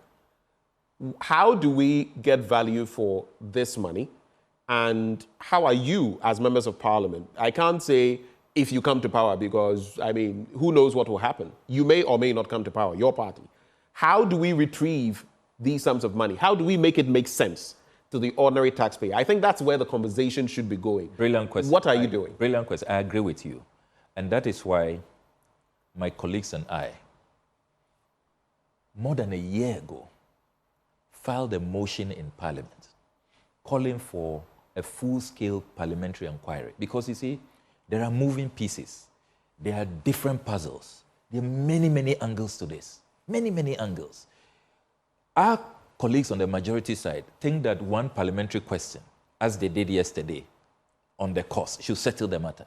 And as they noticed, the minister had to run away from all our follow-up questions. For example, releasing funds without PPA approval. This project had not received approval from the Public Procurement Authority. The PPA responded to my RTI request on the 5th of July, 2022, and confirmed that there was no PPA approval to rebate the contractors on the site.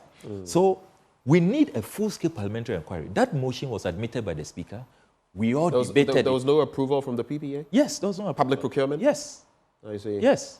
I'll show you the letter on the 5th of July, Please 2022. Please do. Go ahead. Yes, Mr. Frank. Do you have it here? Yes, it should. Can you show me now? Yes, I would. So we don't forget. Yes, I would. I'll let you have it. It's in my car. I'll let you have it. I left. You don't have it here. I left those, but it's within. You have the a stack premises. of. Yes, I have a lot here, of documents. You don't have that. These documents are all on the SNIT hotels. I left Okay, the all right. cathedral documents in the car, but I'll let you have that. Just let the. So later you promise to send it, share it with before us. the show ends. Let the producer just go into my car and pick up those documents. So you will see when those documents arrive that the PPA said they have no records at all of this. Shocking. And when I asked the minister yesterday, she said she now wants to go back to the office and check, how they release funds without PPA approval. So we need a parliamentary inquiry into this matter. Our colleagues who did not oppose this motion agreed with us. Then we got to the last stage, which is membership. How do we populate the committee? Who are those to serve on this committee? Would you believe that over a year, our colleagues are stonewalling? They are refusing to present members from their side who should serve on the committee. If you have followed proceedings, virtually every Friday after the reading of the business statement, I remind the House, I appeal to Mr. Speaker, that this matter is pending. We haven't delved into it. We haven't had the full-scale inquiry. Because, you see...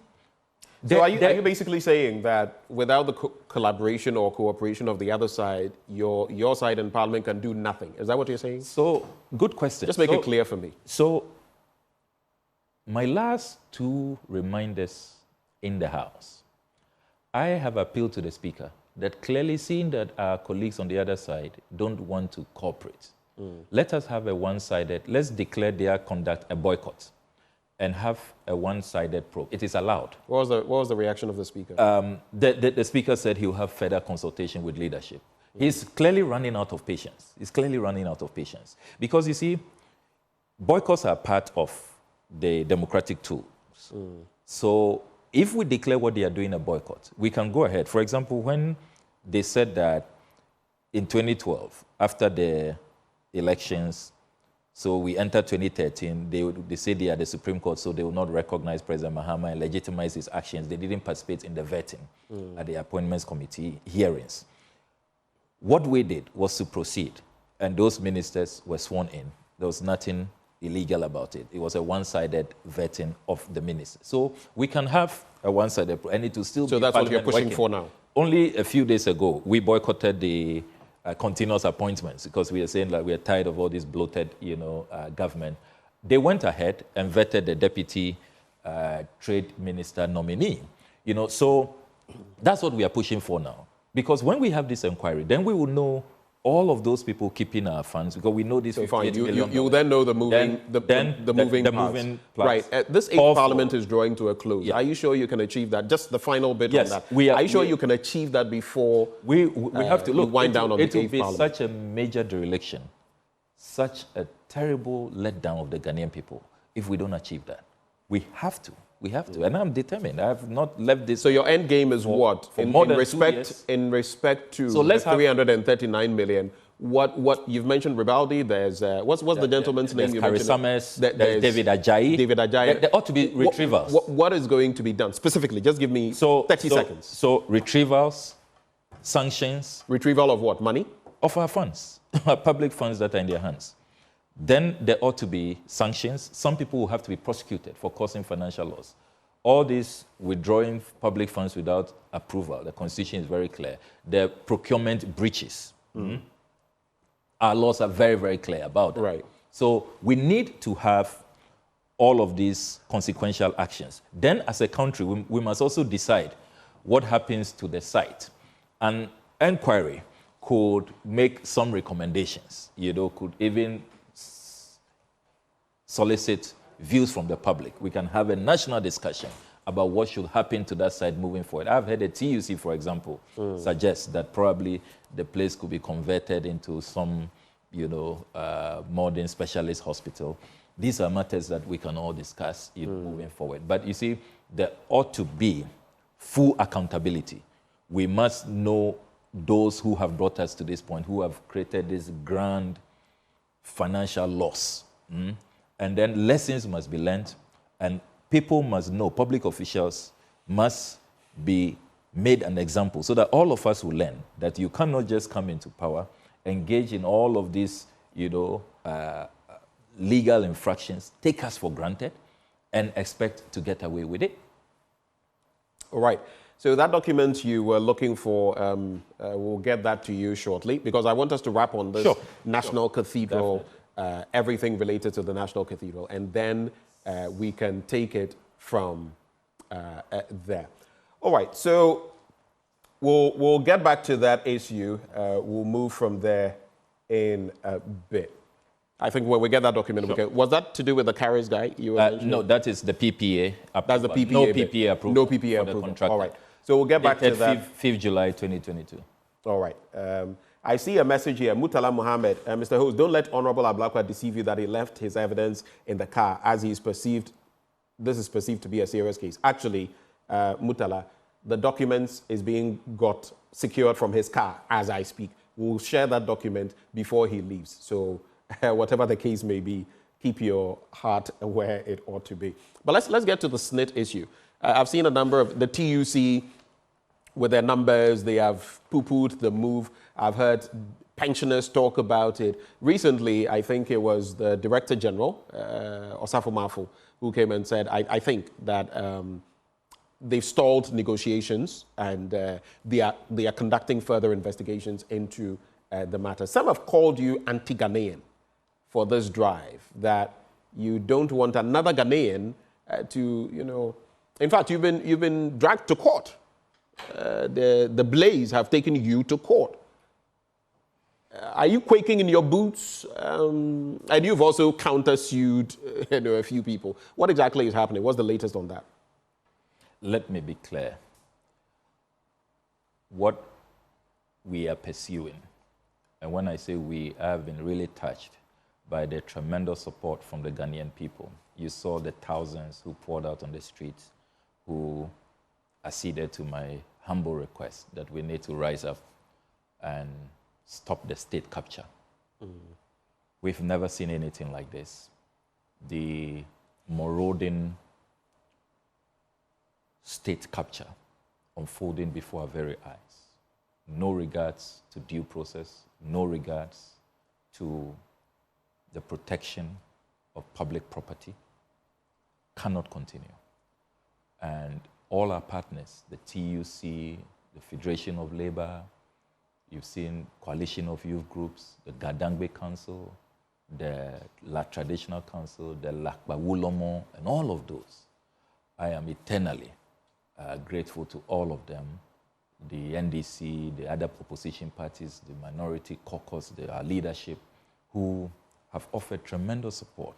This has become an overwhelming, massive, national quest to stop state capture. Now, as for the name calling, it will continue. It is Mr. Domlevo who famously said that when you step out to fight corruption, corruption will fight back. People will come after you. People will call you all kinds of names. We are not saying that Ghanaians should not do business. Ghanaians should not invest their monies in Ghana. I mean, when did this become about stopping Ghanaians from doing business? It's not about that. I mean, there's so many other Ghanaians who participated in this process. We are saying fundamentally that the justification, the policy justification, policy imperatives, the business case for the sale of these SNIT hotels have not been made out. What is the reason why a very profitable hotel like the Labadi Beach Hotel, and I have all the financial statements. I mean, these are things you've mentioned. By Deloitte. The 50+ million they have in liquidity at the bank, how much they've been turning over. Very profitable. Why will you be selling 60% shares in such a profitable venture that pays dividends every year? Last year, 25 million, the year before, 10 million. And we are talking about assets built by workers' contributions and assets that will take care of workers when they retire. It's about pensions. And we are saying that if you look at the policy options available in the toolkit, a sale should be the last option. What happened to a change in management? Because we have seen from the history of Labadi that when they were not doing well, they were struggling, and there was a management change. We brought in legacy. It revamped the fortunes, transformed the fortunes. So when you adopt a leadership change at the top in terms of managing these hotels, the case study of Labadi shows that it works. There are many other options, including floating shares and all of that. Why do we have to see this outright sale? Then we are also saying that if you look at the preferred bidder, he is a politically exposed person.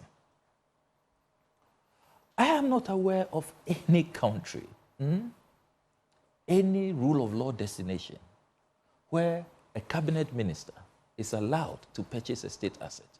Particularly, but we have had in the past some members of the NDC owning some shares in some of these state properties, being allowed to do that, politically right? exposed persons since 1966, you know, have been... So fundamentally, you agree that is wrong?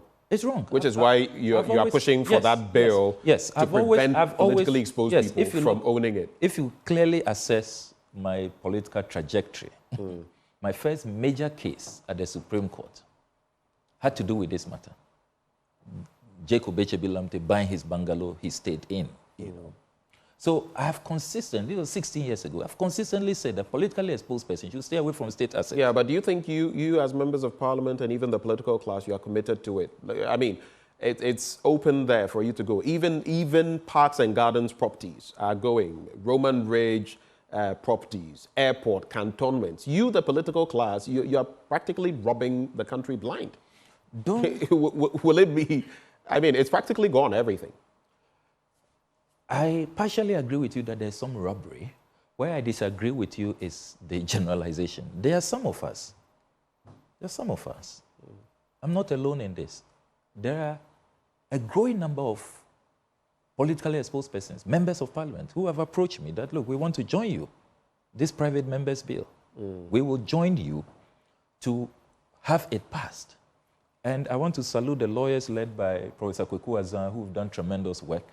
We are calling it the Protection of State Assets Act. And very soon we will share the draft with the general public. Look, you are right that as we speak, even today, I have 2 ministers who I have filed urgent questions to come and tell the House, the Ghanaian people, what they are doing to protect state assets. Parks and Gardens lands, they went to work one day, and some people showed up that they are from Danny Ike Real Estate Company Limited, that they are the new owners.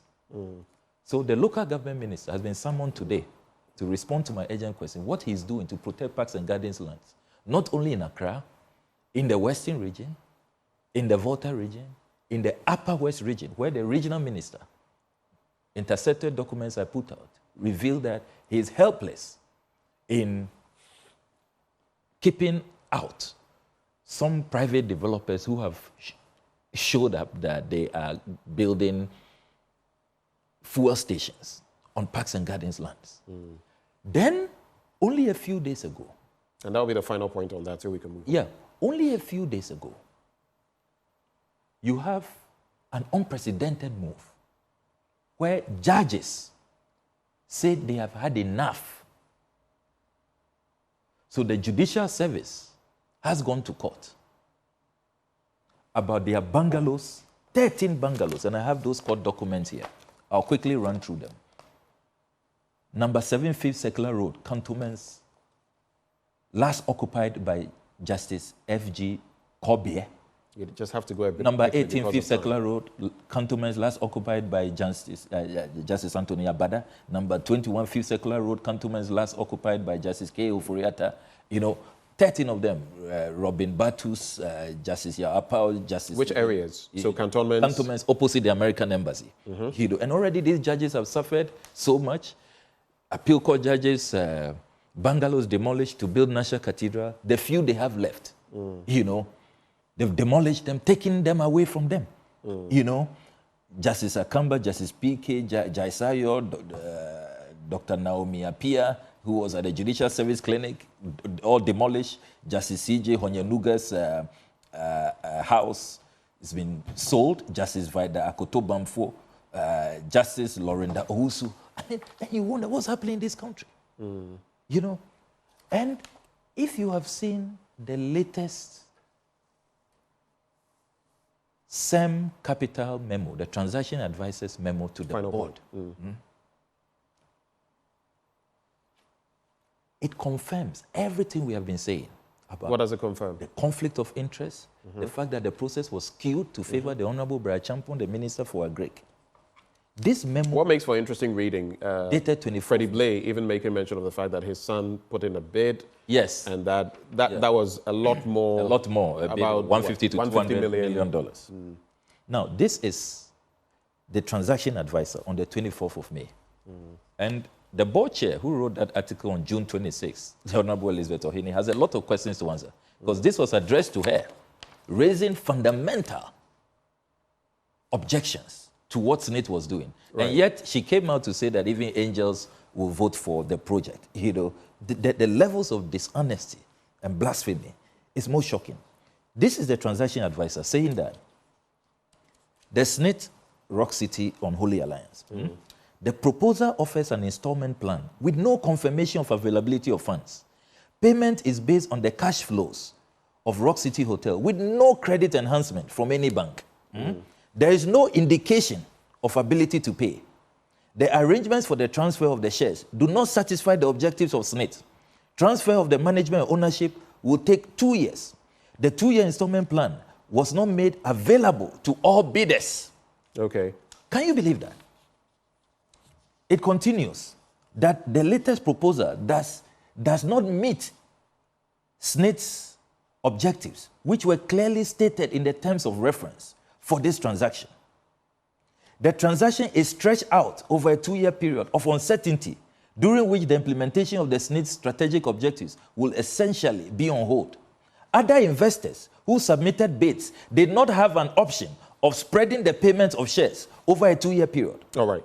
A 2-year transition will make the transaction a target of public scrutiny. The proposal does not include the source of funding for the balance of the acquisition price. Okay, so your point has been made. And if you read very quickly, if you read SNIT's own published procurement notice, a copy of which I have here, SNIT put out the pre-qualification criteria. Which are? Which are 1, legal status of the firm, 2, profile of firm, including key financials for the last 3 years. We now know that Rock City's financials, they were not even filing their taxes. Relevant credentials of hotel industry, valid SNIT and GRA clearance certificate for firms registered in Ghana. We now also know, based on my intercepted documents from the GRA, that they couldn't have had a valid tax clearance certificate. The pre-qualification criteria also said that the preferred hotel or hotels in which the firm wants to participate. Then, this is key, sources and proof of funding. The transaction advisor is telling SNIT that you have selected a preferred bidder who does not provide the source of funding. All right. Does not provide a bank guarantee. Right. I mean, what is going on here? We'll come to... So this is a work and pay arrangement. Clearly what it is. Okay. All right. Just hold for me. Let me just take a few messages and then I'll come back to you. Some of you are complaining about my seemingly interrupting Okudzeto Ablakwa. I don't know whether you sitting there know how much time I have for the interview. Some of you sometimes sit on the other end and think you can do what I'm doing or run it better. You can come and try. But I have a limited time within which to have the conversation, so I must ensure that you get everything you want to hear. and that's why I am doing that. But let me come back into the studio. Yes. 2 quick questions as you have the document. Let me thank the producer you were looking for going into my car. Right. No, You can go ahead and read it. It has here Public Procurement Authority. Right. And this, by the way, has to do with the previous bit we were looking at, the National Cathedral. And the public procurement not giving its approval. So quickly on that. Yes. So because your producer said we will be focusing on SNIT, that's why I didn't bring National Cathedral documents. So you have here 5th July 2022. This is signed by Frank Mante, the Chief Executive of the Public Procurement Authority. Application to access information on procurement approval relating to the construction of the National Cathedral by Ribade Company Limited. Reference is made to your letter dated 4th July 2022 on the subject above. Please be informed that the Public Procurement Authority holds no information relating to the construction of the National Cathedral by Ribade Company Limited. You may wish to refer your inquiry to the National Cathedral Secretariat. And this was sent to me, the Honorable Okudzeto Ablakwa, MP North Tong, Parliament House, Accra, Ghana. And you can have a look at it. Can you believe this? So when I asked the minister yesterday in Parliament that before you were making the releases, the unconstitutional releases of our public funds, did you check that the project has gone through the procurement processes in compliance with our Public Procurement Act? She says she has to go back to the office to check. But it's fundamental. It's basic. Before releasing funds, you have to check. Now, our 339 million Ghana cedis is gone. No recourse to the procurement law. All right, so this has been clarified. I think, Mutala, you were posing the question. That is the document. You can also at least attest to it for now. But 2 quick questions on SNIT, and I wanted to be very brief because I have limited time, which is why I've been doing what I've been doing. 1, are you saying that having been in government before, you haven't purchased anything that is owned by the state? Fair question. Just to you. Give me a straightforward answer. Never. Don't beat about the bush. Never. Never. Never. Never. Never participated. And you never will? I never will. Okay. I've received offers. Do you stand by the statement that Rock City was making losses? Do you stand by that? Because you've been taken to court on that. Do you stand by it? I stand by it. I have the court case is with the Blaze about the Labadi beachfront. Okay, so yes, I made mention of that, but he's threatened, taking you on that. Do you stand by that statement? I have here. There's his own filings at the GRA. He dared me. Remember, he said I didn't have any document from GRA. These are the GRA documents here. I'll leave a copy with you. Is it legal for you to have that, though? A member of parliament in the public interest can access any information. Once, there are a plethora of cases. Once it's in the public interest. Once it's in the public interest. All right, let's quickly look at a few more issues. I'm going to lump them together so we can do this very quickly. Sure. I want us to look at LI 240, the cement bit in there, but I also want us to look at the free SHS bill. Quick thoughts. Your side in Parliament has now accepted, and the bill was late. They say it's no longer regulation. It's what? I've forgotten the word. But yesterday I had here Mutala Muhammad, the Tamale Central legislator, who vehemently disagrees with your end in Parliament. Are you in agreement with Mutala, or are you in agreement with your caucus in Parliament? If I can wrap up on the SNIT Hotel says for a second. 20 seconds. I want to state emphatically that based on the latest documentation we have received, confirming, even beyond our wildest imagination, what we have always known and believed. The President Akufo-Addo-Bawumia government should not be talking about a suspension of this deal. We want to hear a cancellation. And I feel strongly about this. Okay. We are going to continue to cooperate with Shraj's investigation, and our agitation would not stop until we hear that the government has outrightly cancelled. I mean, when you read this transaction... So are you promising further demonstrations? Further actions, yes. All right, thank you. Further action. You've called in the past for what happened in Kenya to happen here. I don't know whether that is something you still stick by. That could lead to... You saw what happened in Kenya, right? Dousing the parliamentary building with fire and everything. Is that what you're calling for?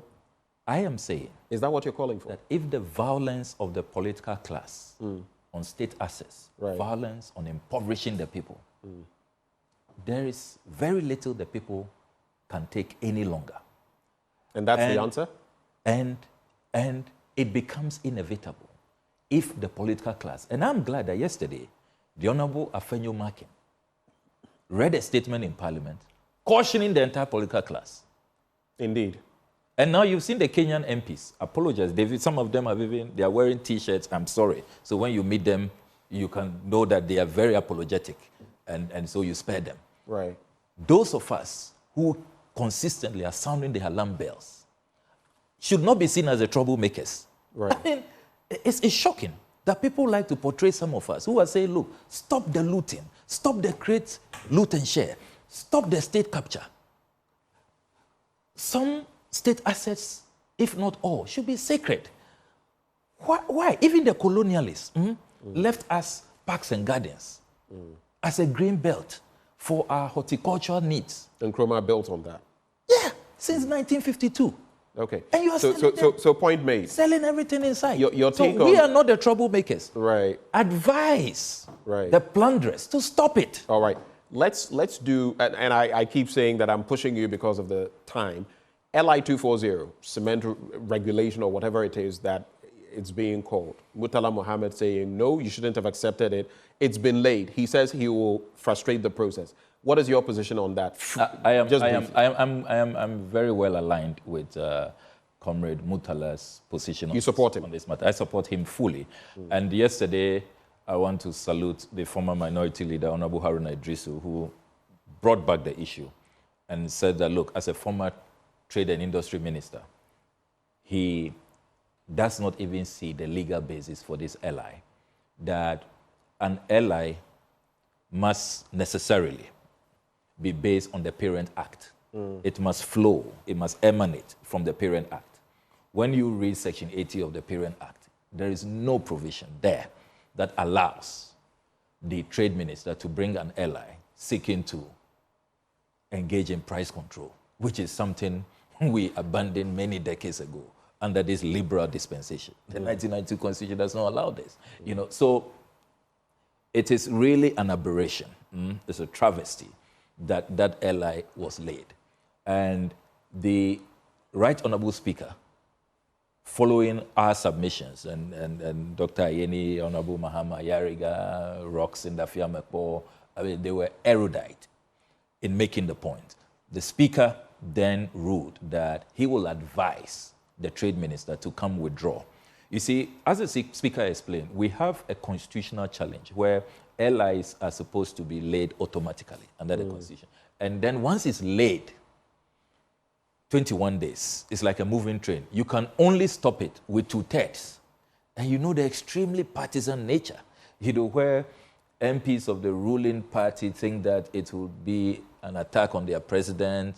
They would not be in the good books of the president if they distance themselves from some of these allies. So a proposal is being suggested that when we come to do constitutional review, we must have a different approach where there ought to be proper pre-laying. Parliament must first assess these allies, have a report, debate it before it is laid. So what actions are you going to take on this? Murtala says there's not even enough time, the 21-day period, unless you are sitting on Mondays in addition.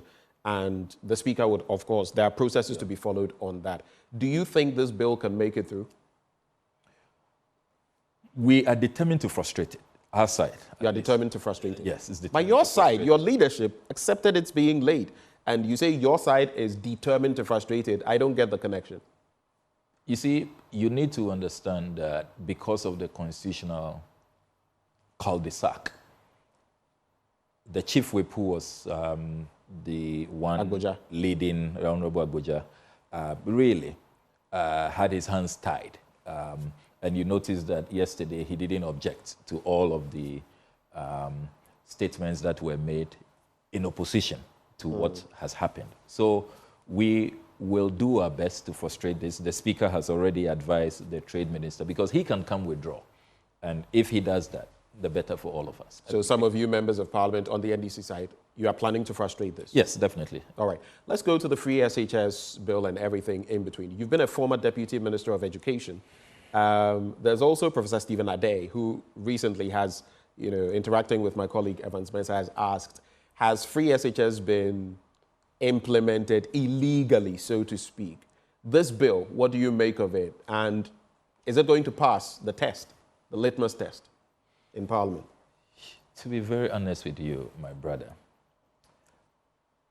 some politicians will have to respect Ghanaians and recognize that the people are discerning.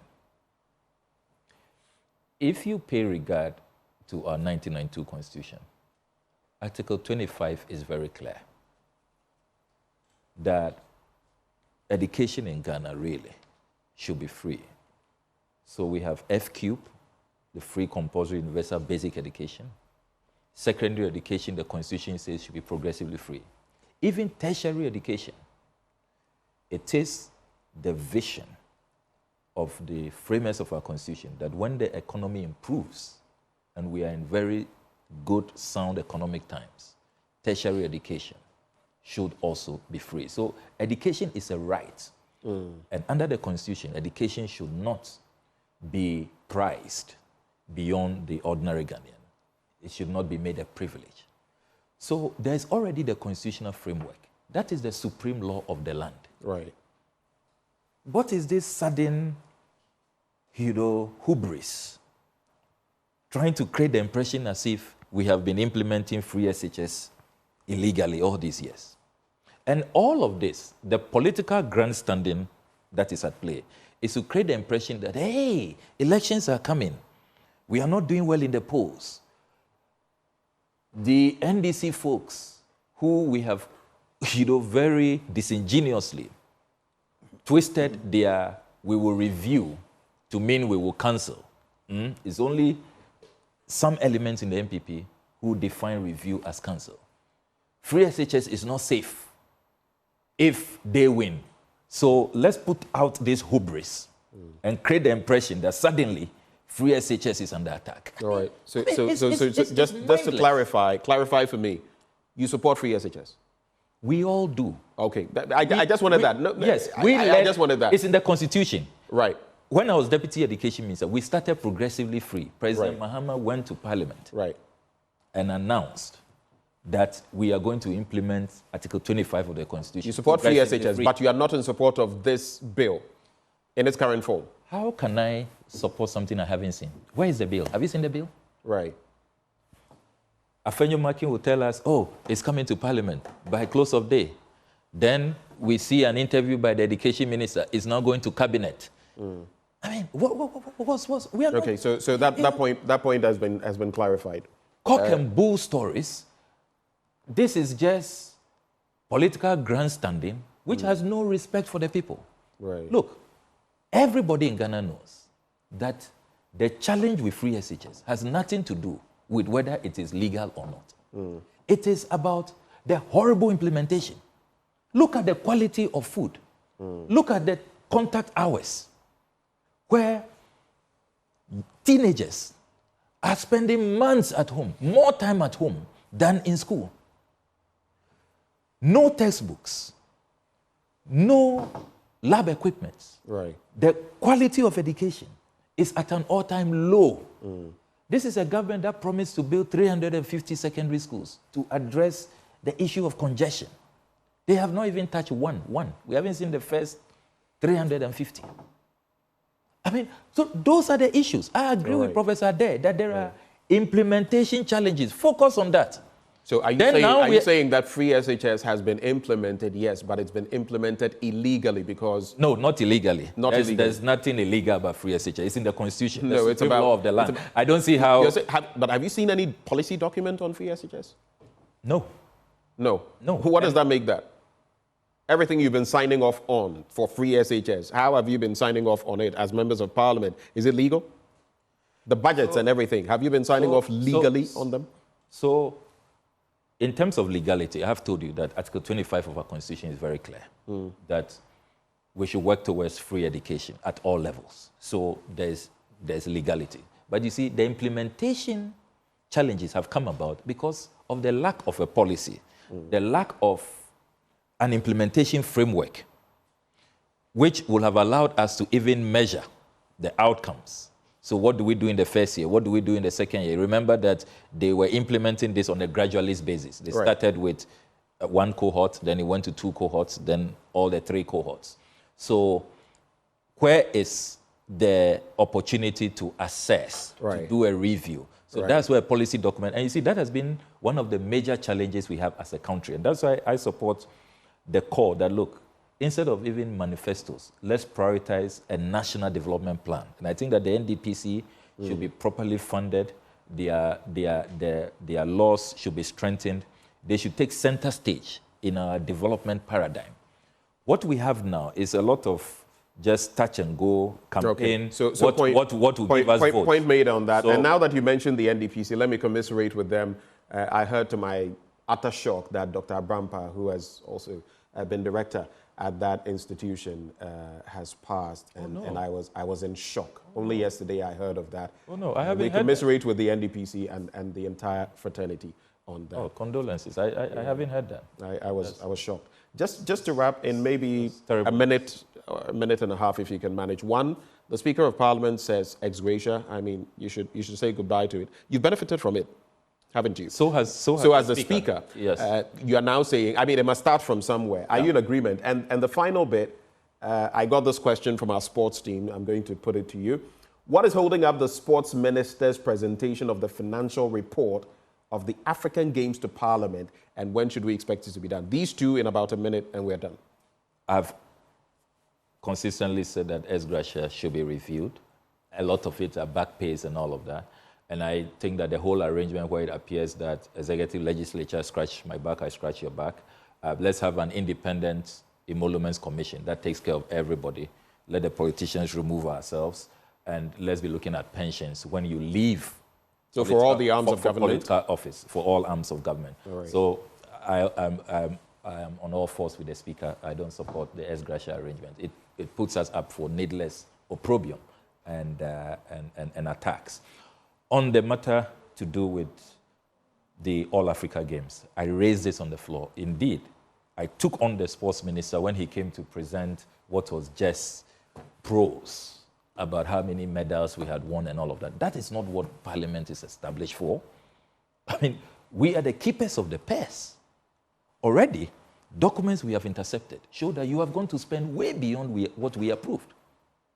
I intercepted a document where they were spending $48 million on just operational, so-called operational expenses. So we are demanding full accounting of the All Africa Games. And let's be clear, we are not going to allow the sports minister to get away with this. What are you going to do? He must return to that. The 8th Parliament is drawing to a close. What are you going to do? We asked the ranking member on the sports committee to file an urgent question. Who's the ranking member again? The Honorable Kobi Woyome of South Tong. He's filed that question. The sports minister is pussyfooting because under our standing orders, it shouldn't have gone beyond 2 weeks. So are you saying the sports minister is running away? Clearly, because, I mean, this is the first time a sports minister, any sports minister from any political tradition in a Ghanaian parliament, has presented a report on a tournament without the financials. He just came to waste our time. Okay. Well, this is where we're going to have to sew up the conversation. Thank you for engaging us this morning. I'm sure maybe at some other time we can have a look at some of the other pertinent documents we brought, but thanks for coming through. And that is the North Tone legislator, Samuel Okudzeto Ablakwa. But stay with us. There's still a lot more action coming your way. And we're also going to be talking about the UK's election, 650 representatives for 650 constituencies. It's a snap election called by Prime Minister Rishi Sunak. He's already voted this morning in the UK. The question is, what will happen? Will the Conservatives be able to hold on to power, or will they lose their grip for Labour to take over? We'll be having that conversation as we take you to the UK up next on the AM show. Do stay.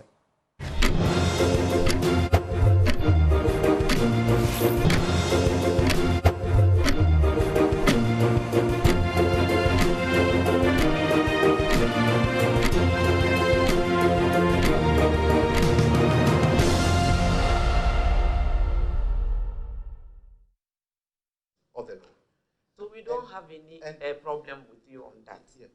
You know, you are here to challenge whether the bill, so far as you are concerned, you know, went through the proper processes, and your trump card is Article 108, and then Section 100 of Act 92. We are here. That is the main, a course of action. That's why you are before us. But in the interim, you want us to injunct, an arm of government, and that's where we have a little bit of a problem with. We want you to address us on that specific question. In what you see, you make the point that there's been a violation of the Constitution. That's your submission. Are you presenting that whenever there's a violation of the Constitution, the jurisdiction of the Supreme Court is so invoked that the Supreme Court cannot exercise its discretion to restrain itself to see whether that violation will continue or it will not continue? Don't forget that there has not been a determination of whether there's been a violation or not. That's your position. Yes. Or you think you've addressed us enough? Milady, I think I've done my bit, but I still get the point you're making. And the point, maybe I'll add to it to see if I meet your expectations. The point is that the Constitution gave birth to Parliament. It gives it powers. It says do A, B, C, D.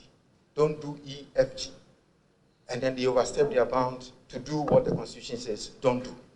Now we are saying that if what they have been asked by the Constitution and the constitutional supremacy that don't do, if they do, the impugned act, if the bill becomes law, assuming all things being equal, it is signed, it becomes law, the damage or the harm, the indignity that the Constitution will suffer, the indignity that the plaintiff and citizens of Ghana will suffer, can never be compensated. This is on the irreparable damage. Irreparable damage.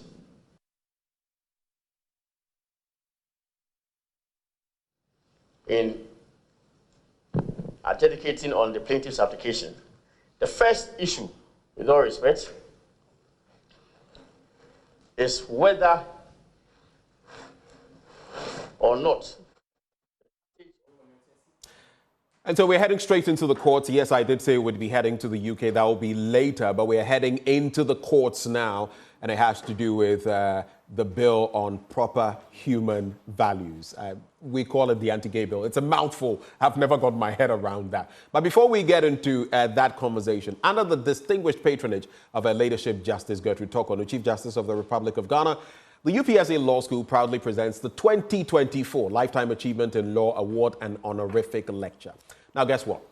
The event presents a rare but high-level opportunity to recognize and acknowledge the outstanding and exemplary contributions of notable Ghanaian personalities in the areas of the rule of law, governance, and the legal academy. This year's Lifetime Achievement in Law Award will be conferred on Nana Dr. SKB Asante, Paramount Chief of Asante Asokore, and former Director, United Nations Center on Transnational Corporations, and Chairman of the Committee of Experts which drafted the 1992 Constitution of Ghana, at an august ceremony befitting the aura of the occasion. Now, the event comes off on Thursday, the 25th of July, 2024 at 5 p.m. at the Kofi Ohene Kunedu Auditorium at the UPSA. You can visit the social media platforms of the UPSA Law School or call 0245 347 946 for more information. Well, joining me in the studio on what has been happening in court and everything in between, I have my partner. We do a lot of things together, crazy things together. Richard Kwedunyako is head of our legal desk. Richard, good to have you on the show. Good to be here too. My fellow Blackie. Anyway, so walk us through what exactly the two cases you've been following in Parliament, what the developments are, and then I'll bring in lawyer Amanda Clinton. All right, so two cases came up yesterday, so but they centered primarily on essentially the same thing. So the first one was Amanda Odoi. She's a researcher at the University of Cape Coast. So he wanted an application for injunction to be granted by the Supreme Court for Parliament to desist from sending the bill that has already been passed in Parliament to the presidency. The second was Richard Delasky, a journalist and lawyer and essentially also the same thing, praying to the Supreme Court to grant the same wishes. Their beef is that if the bill... Has that been consolidated, though? No, so it wasn't consolidated. In fact, it came up and the Supreme Court said, well, they are not going to consolidate it, so they are going to give separate rulings to the two because there were some reliefs in Richard Sky's case that were not in Amanda Odoi's case, and so that is why they are not going to consolidate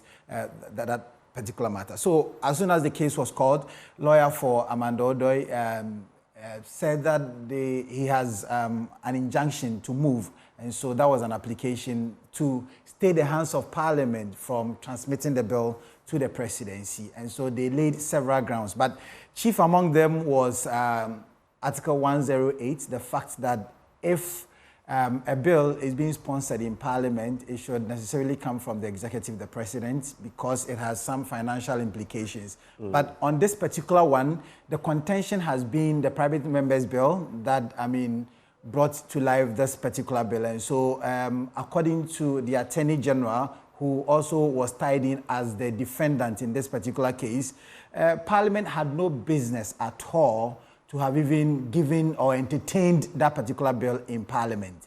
So it became a banter between the Attorney General and then the lawyer for the Speaker of Parliament and for the by extension Parliament, also indicating that, well, why don't they wait for the business of Parliament to be completed?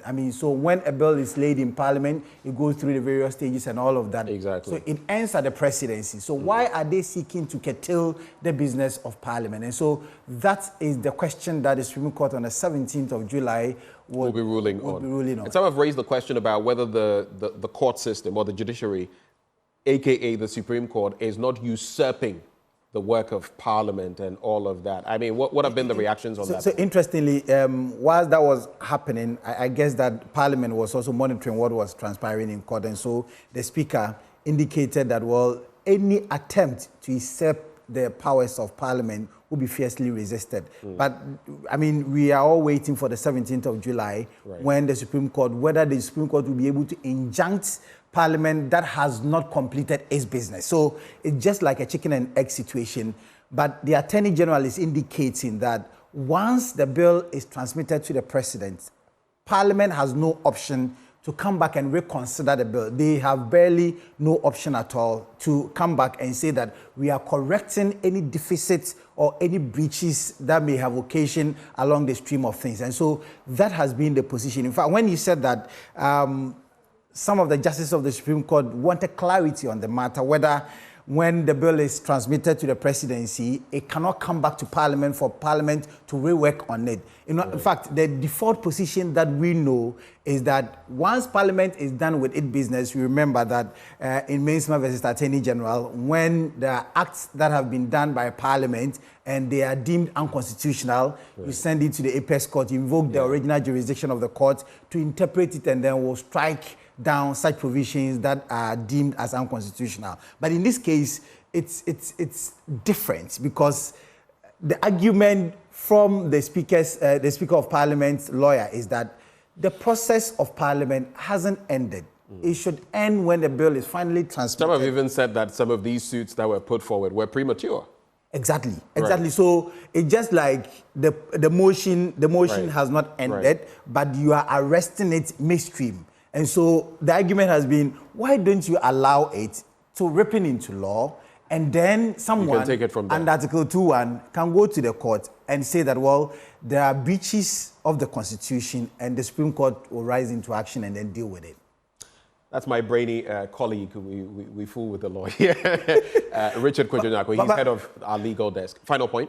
So my final point is that, recently there were some recommendations. 5 names came up from the Chief Justice. In fact, including the judge sitting on the Attoforsen case. Justice Ifya Sewa Saribochi. In fact, the Chief Justice indicated that, well, because of the pile of cases that they have, and that is why they need more Supreme Court judges to be appointed to that place. Essentially reaffirming the recommendation. But you know that once the recommendation came up, Professor Kweku Asari has written a beautiful piece about it, Right. even indicating that the Chief Justice, by that action, is instigating favoritism in the judiciary because why don't you appoint a lot of them, but you have Singled out five of them, and then you want them to be nominated to the Supreme Court. The other one is that he feels that we have to wrap, Kojo. Exactly, he feels that it is a stated misbehavior that comes under Article 146, that the Chief Justice could even be confronted with that position, just like the removal of Justice of the Superior Court. Right. Richard Kwedunako, thank you so much for giving us the scoop, the background to that story. But let me bring in now Amanda Clinton. She's a lawyer. Amanda, good morning. It's been forever. You've not looked for me in a while. Good morning. Thanks for having me on the show. It's good to have you join the conversation. And now let's look at this case that is before the Supreme Court now. Of course, Amanda Odoi and Richard. Dr. Odoi. Yes, Odoi, yes. I knew you would start doing that. And Richard Sky on this matter. What do you make of it, especially for those who have said that this is premature? Richard Sky heading to the court, that Parliament should have gone through its processes, the President should have assented to it, and then the justification would have arisen to fine-tune whatever problems there are with the law. Now it is in court. The Apex Court will rule on it on the 17th day of this month. Your take, your positioning on that matter? Although it is a little premature, I can see why it's being done, because this is a test case. You know, this is a test case because of the types of human rights being discussed, and it gives the Supreme Court an opportunity to speak to the Constitution and say whether there have been certain violations, or you know, weigh that against family values, as well as weigh that against this, you know, Article 108 provision. So they're taking the opportunity basically for the Supreme Court to define, you know, what is a violation of certain human rights, like, you know, freedom of speech, freedom to assembly, privacy of home, freedom of thought, association, information, etc. What I don't agree with is, do you believe, do you side with those who say it was premature? Because there are clear processes. Once Parliament does its work, it's communicated to the executive. He can either sign, append his signature, give assent to it, or not, and state reasons. In this case, we have neither. And some have looked at that as a sort of lacuna. Yeah. Do you agree with those who say that this suit was premature? Yes, the injunction part in particular is premature because Parliament has not completed its job.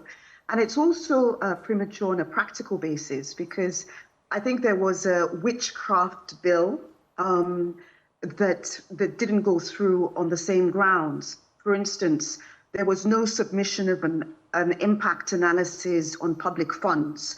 And so when it got to the president's desk, he could just say that he wasn't going to sign it because I think it was a private member's bill and there was no submission of an impact analysis. And so even if the injunction does not hold, the president can still decline to sign based on Article 108 because an impact assessment has not been attached, and based on the fact that, you know, public considerations or public interest-wise, you know, I think, for instance, World Bank will hold back $3.8 billion in the next 5 years if this bill goes through, as well as the other funds in the consolidation thing. So on a practical level, the Supreme Court doesn't have to say that the injunction must stand, because the president can decline because there's no impact assessment. The Supreme Court rather can focus on the other case, which looks more deeply into the constitutionality, or looks more deeply into the provisions that have been cited, such as, you know, discrimination, privacy of home, you know, whether a person's gender, you know, they have freedom in that regard. Are you referencing Amanda's bid? No, I think it's the other gentleman's bid. Richard Sky. His bid, yes, Richard Bayer's bid stands on like 5-6 provisions, which each basically it's an open door for the Supreme Court to say, well, even though this is gay rights, which is not legal in Ghana, it's still a violation of fundamental human rights. So that's why it's been prematurely introduced. But whether the Supreme Court will take the opportunity to say that they're going to have an injunction, I don't think they will. They might take the opportunity to rather say, to rather define what are human rights and whether gay human rights have been violated. Because again, the president can say he's not going to sign it because there's not an impact analysis on public funds. And so it cures that. So it is a chicken and egg situation, but on a practical level, they should just allow the bill to pass to Parliament, I think. And then, you know, the president cannot sign it based on this impact thing. And then, you know, Parliament will have to tell us, because I'm not too aware if the bill can return. But I think it would be a bad precedent to stop a bill going to Parliament if the will of the people has been expressed at parliamentary level, basically. What do you see emerging from all of this? What are your expectations ahead of the 17th day of this month? And do you think that the necessary processes, noting that the 8th Parliament is also drawing curtains on its activities, basically the political season is in full swing, do you foresee that we could see the end of this, whether an assent to the bill with amendments or otherwise, before Parliament draws to a close? I definitely think we're going to see quite a few amendments, because the bill itself, the substance of the bill is too much by anybody's standards. What do you mean by too much? Well, particularly the 5-year part, where it says 5 years for willfully promoting or sponsoring or supporting LGBTQ actions. And, you know, just from a legal perspective, what does one mean by promoting LGBTQ activities?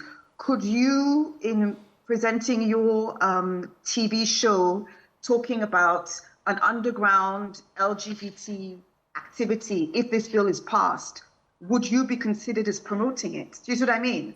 So the language of the bill, I think, is too strong. And the fact that the person promoting LGBT would also face more jail time than the person who's apparently doing the act that they don't like, which is sexual conduct at 3 years. I mean, it's draconian, without a doubt. I mean, this bill will certainly have to be revisited because it is draconian. Let me make a quick point. If these changes are made, if that fine-tuning happens, would you then be in support of such a bill? It's not my, you know, it's not my place to say whether, because, you know, my opinion, I think it's for Parliament to decide. But I do think that, you know, we really have to look at this in the context of geopolitical world politics, how this could affect us, not only funding from World Bank and different places, but the sign it gives.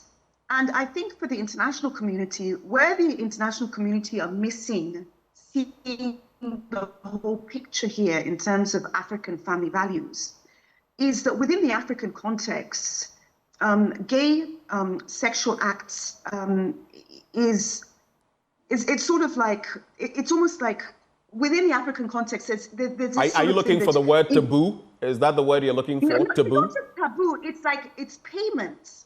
You know, like abroad, it's about love. It's about two people loving each other. They should be free to be together, etc., etc. But within the minds of some of these politicians and some people in society, it's like you don't understand gayness in the African context in terms of, you know, there is this huge connotation of, is there an exchange of money and is that why it's being done? Or maybe those taboos have to be overcome in order for us to start having the real conversation about equality of love, etc. I don't know. Right. The terrain is very different, and I think some of these subtle nuances have to be addressed, you know, whilst looking at the bigger picture of geopolitical and the bigger picture of losing funding, etc. It's a lot more nuanced than is coming out. And a lot more work has to be done about the, you know, the African perspective of why free love, you know, might not be considered free love if it's for payment. It's considered, you know. It's complicated, basically. It is complicated, but I just had to make this point. I allowed you to go and I would have interjected. You know, the point has been made, even at some point, I think there was a sneak release. It wasn't meant to come out. I don't know whether it was from the Bank of Ghana or something of the sort, that, oh, if you go this way, funding and all of that. But there were a lot of ifs. But I can say this categorically. Countries like Uganda, among others, that have, and you know, they have a pretty draconian law when it comes to gayness and everything in between. In fact, there's a chart, I just don't, because you mentioned it, I don't have all the details here now, but all of these countries in Africa that have gone that way, financially, there have been no such repercussions, not from the World Bank, not from the IMF, not from, you know, bilateral partners and all of that. I just wanted to state that because oftentimes that is made mention of, but the reality on the ground is that these countries are not feeling any such pinch. I just felt it was my responsibility to bring that up. Before you go, though, and as I take your final words, you know, in recent times, the justice sitting on the Atoforsen, Kasiel Atoforsen case, Justice Efiasewa Asaribotre, and 4 others have been put forward by the Chief Justice, which makes it pretty interesting. And some say the way she's going, it could be raising questions because usually you'd expect the president to do that and what the law dictates. What is your opinion on that? And then we can wrap this conversation. Well, of course, it is for the president to decide, but maybe in the spirit of transparency, you know, she does have a role in terms of the people she recommends to the president, etc. So maybe that's just being shown in a more transparent way, but the president is the person who ultimately decides. And, you know, in choosing or in picking Supreme Court judges, you know, it is also on the strength of the judgments that these judges have come up with and how deep their arguments are, etc. So it's not simply political or just political. You know, you do have to have quite a bit of gravitas in terms of your ability to come up with judgments and to be a thinker, basically. So I think she's just being transparent, but ultimately the decision will be with the president. Amanda Clinton, thank you so much for joining us this morning, and wish you the very best of the day. Amanda Clinton is a lawyer, and she was sharing her thoughts on those pertinent legal matters we have been discussing. But up next, after 6 weeks of intense campaigning, millions of voters across the UK go to the polls today in an election which has been projected to end the 14-year reign of the incumbent Conservative government. It is the first time since 2019 that the British people are voting in a general election, despite having been led by 3 different prime ministers over the same period. Now, the outcome of this election is crucial for the British people, but what does it mean for the migrant community, including Ghanaians living in the UK? We have some Ghanaians joining us from the UK this morning, and we're also going to be interacting with journalist Manuel Kranting, who has been following these elections keenly from London. All right, so we'll take a little breather. We'll be right back for that conversation.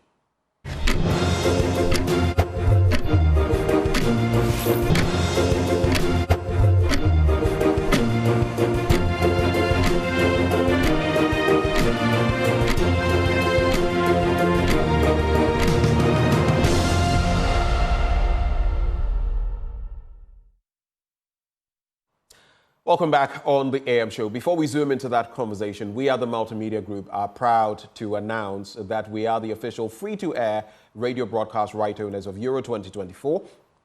We will deliver live commentary of selected games, including the opening game and the final, with our team of talented commentators and analysts on Joy FM, Love FM, Hits FM, Adom FM, Insura FM, and Asempa FM. Now, apart from the live radio commentary, the Multimedia Group has also curated custom Euro 2024 shows on radio, TV, and digital, as well as live viewing events, all aimed at delivering unparalleled experience of the competition to our audience. Now, the Multimedia Group's radio broadcast coverage of the Euro 2024 tournament is by courtesy of Sporty TV and SportyBet. You get to watch selected matches of Euro 2024 live on Sporty TV channel 36 on your digital TV sets. So stay with us for that. Before we proceed with the conversation this morning, an invitation to escape to the Royal Cozy Hills Hotel, the Jirapa Dubai, for an unforgettable experience. You've seen the rest, it's now time to see the best. Take a break from work, take a break from the south. The Royal Cozy Hill Hotel is the best place to rewind, relax, and re-energize. It is away from the stress of the south. Now, this is what awaits you. One unforgettable safari experience, amazing array of wildlife, including lions, hippopotamus, zebras, ostriches, and many others, using their spacious and well-secured game tour vehicles or quad bikes. 2, there's water sports, such as jet skiing, boat and canoe rides. There's also various family games to keep you and your families excited all day long. And also great tourist attractions in the Upper West region, which includes the Mushroom Rocks, the Slave Caves, etc., all awaiting you at Jirapa Dubai. So escape to the north, escape to Royal Cozy Hills Hotel for an unforgettable safari experience. And you can call them on 0501 694 280 or 024 88 444 63 for reservations and further inquiries. Now, Benjamin, the UK goes to the polls this morning. Yes, indeed. Rishi Sunak has already voted, accompanied by his wife. Oh, okay. And some prominent people have already gone to the polls. But let's get into the picture now. After 6 weeks of intense campaigning, we know they are going to the polls. Joining us, we have our very own Manuel Karanting, an international journalist, joining the conversation. We also have Anof Ofori, a UK-based Ghanaian and founder of Impact Ghana. Both of them join the conversation. Manuel, good morning.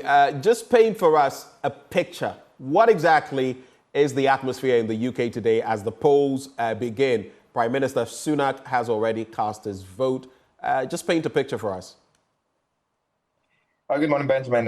In the UK, it's absolutely make or break, really a seminal time for the voters. Over 45 million voters, registered voters across the country, who are going to the polls in over 40,000 polling stations across the UK. And indeed, it's a decision between going with the Conservative Party, which has been in government since 2010, 14-year government that has been in place, and also the Labour Party, which of course a number of leading polls have tipped to be ahead and in pole position to actually rake in a resounding victory at the end of the polls today.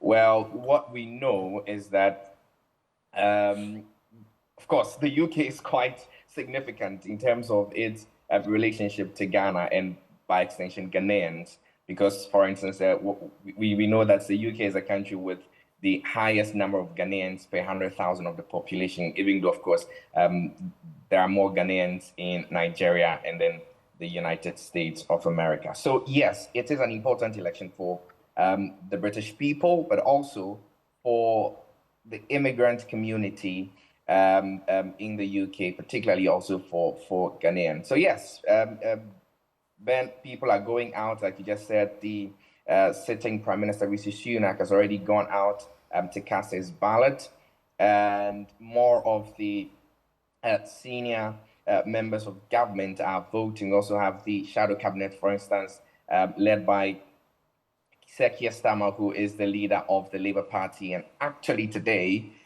may learn his fate as to whether or not he becomes, if you like, wakes up tomorrow morning as a new British Prime Minister. For now, all the emphasis is really on voting for members of Parliament who will then, culminate into the entirety of the House of Commons.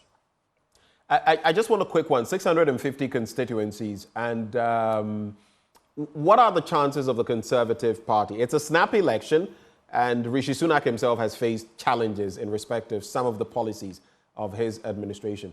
What is the temperature? How do the people feel? And is it likely that he could be forming the next government, or maybe another party would get more votes and also, join another party to take over? In this sense, Labour. What is the reading? What do the polls say? Well, Ben, the latest YouGov poll that was released on election eve put the Labour Party in pole position to have its biggest majority in Parliament since 1832, and that's what we are anticipating. Of course, at the centre point, in excess of 212 seats of majority in the House of Commons, but on a downside, maybe up to 135 seats in majority. So whether you look at it in a very modest way or even an ambitious way, the Labour Party, at least according to the polls, is in pole position to have quite a commanding majority in Parliament. And of course, yeah, what you just mentioned, that Rishi Sunak, the current Prime Minister, is being under intense criticism, essentially over a number of the policies that have been implemented since he took office a little over a year ago.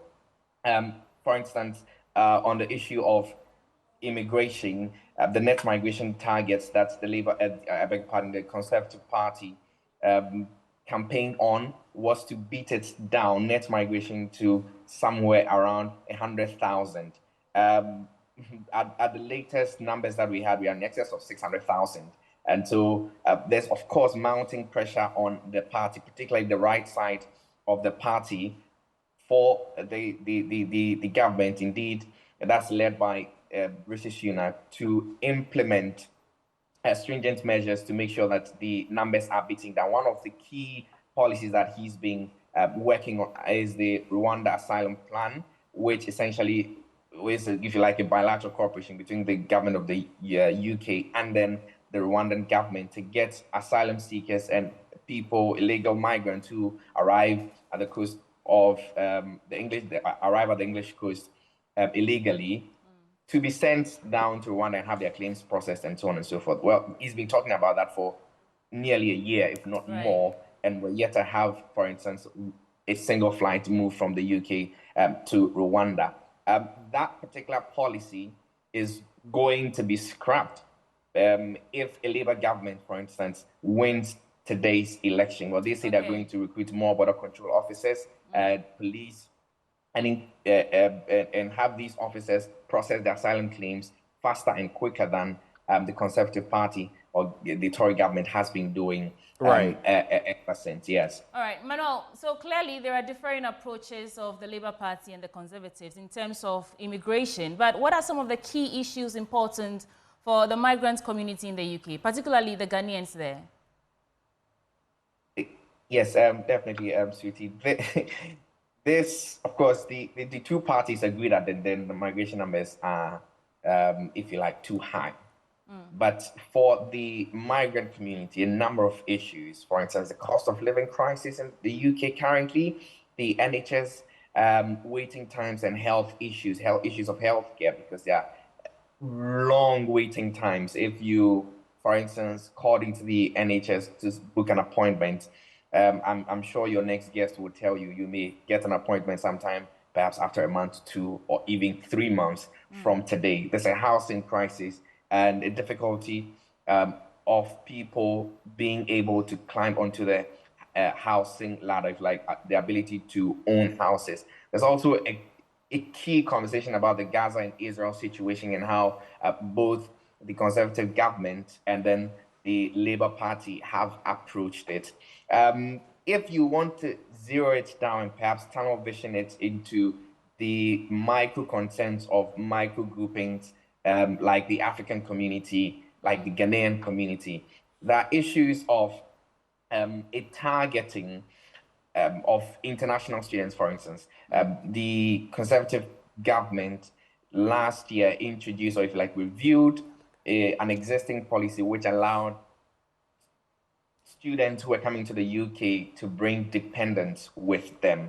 That has been changed, and currently only students who are on research programs, postgraduate programs, I must say, can bring their dependents. The cost of visa applications has been increased for Ghanaians. The cost of NHS surcharge has been increased for Ghanaians, and so on and so forth. So generally, all of these concerns, and one of the parties which is further right to the Conservative Party, of course, also the splinter group, the Reform Party, they are saying, well, they're going to increase stop and search activities to make sure that they crack down on crime, which has not gone really well with the migrant community, particularly the Ghanaians here. Okay.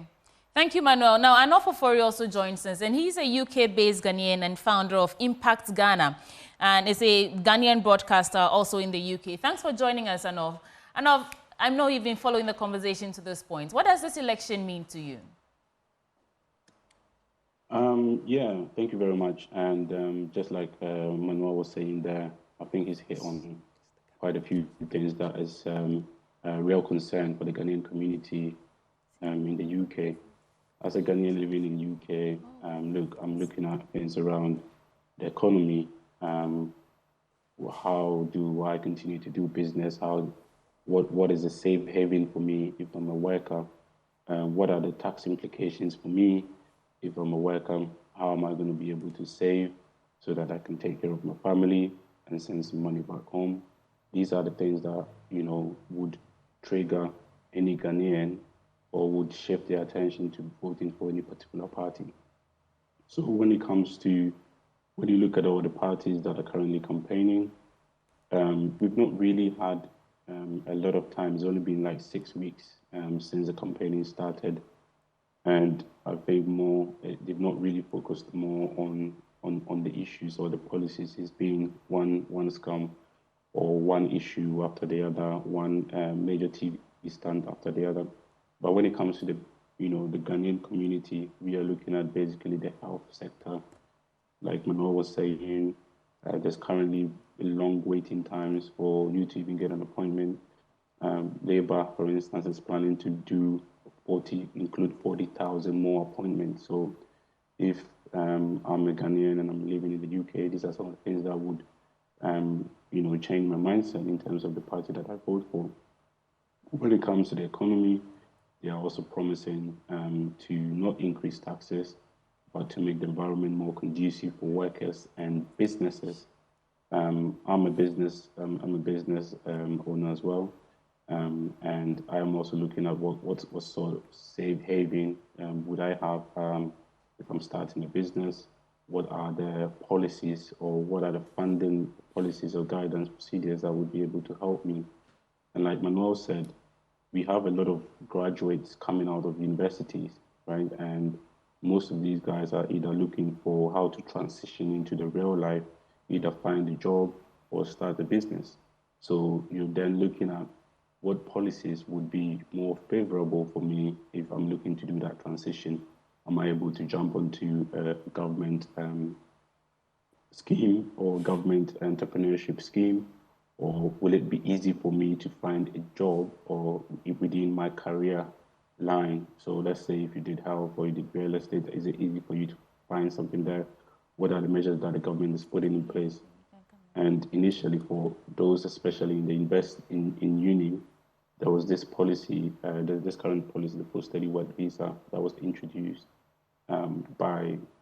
was actually introduced by Labour and then brought back, was somehow cancelled, but then brought back by the Tories again. But now it is currently under threat. And most people are looking at, well, what can we do? If we can't stay in this country for after 2 years, then it's going to be a big problem for us. So or let's say Ghanaians don't want to hear anything that sort of threatens their continuous living here or would jeopardize their in finding jobs, in finding education, in finding quality working environments to do business in.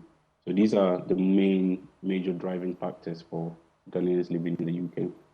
Right. You've spoken about education and economic opportunities. And please speak up for me. So what are your expectations by the end of today then?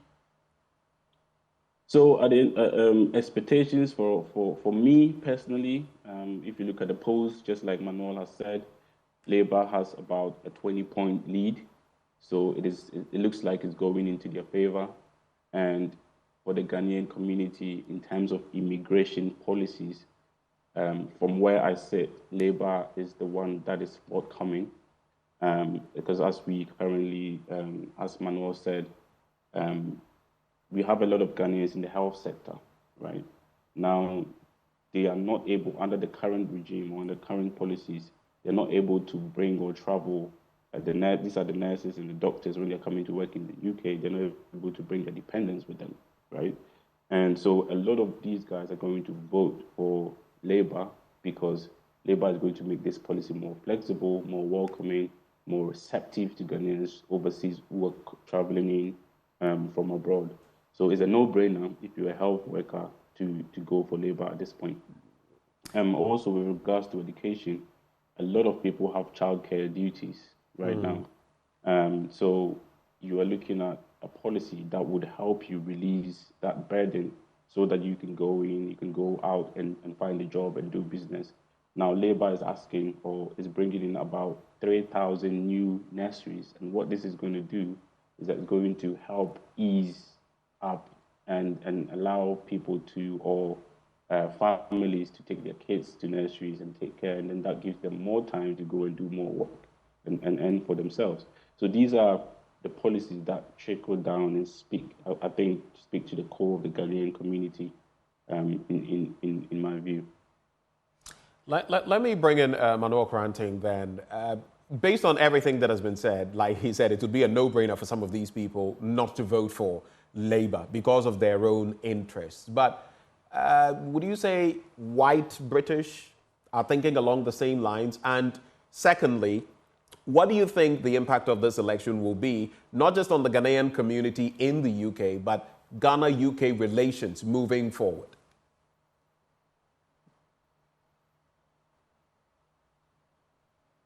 Yeah, Ben, to answer your question, the very first bit of the question, there are polls that have sampled opinions from typical,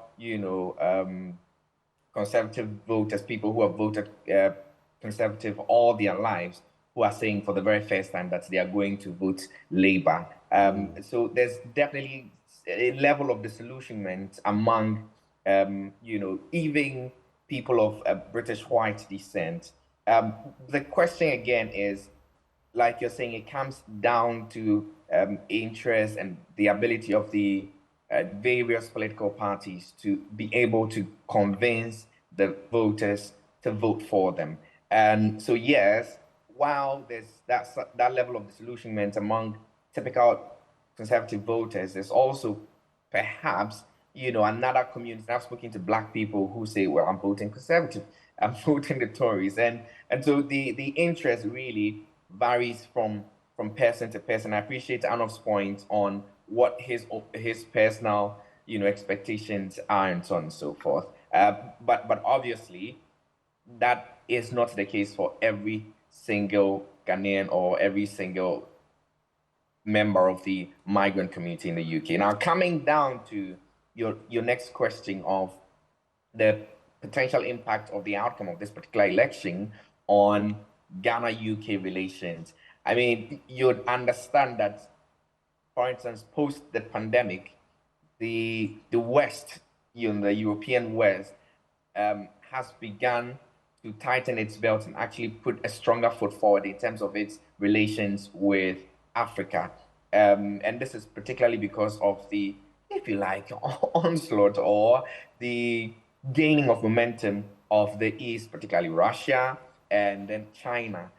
While the total value of business that is done between China, Russia, and then African countries is increasingly becoming even more. The UK is looking to also increase. Last year, I spoke to the Minister for International Business in the UK, Nigel Huddleston, who had reason to, for instance, sound a caution to particularly Ghanaians to be wary of their, if you like, interaction with Chinese counterparts and so on and so forth. So you get the sense that as for the foreign policy and the dynamics of international relations, there seems to be a consensus across both aisles of Parliament, for instance, to make sure that the UK regains its influence in the African continent and increases its relations, whether it is trade, whether it is culture, whether it is sports, whether it's education, what have you,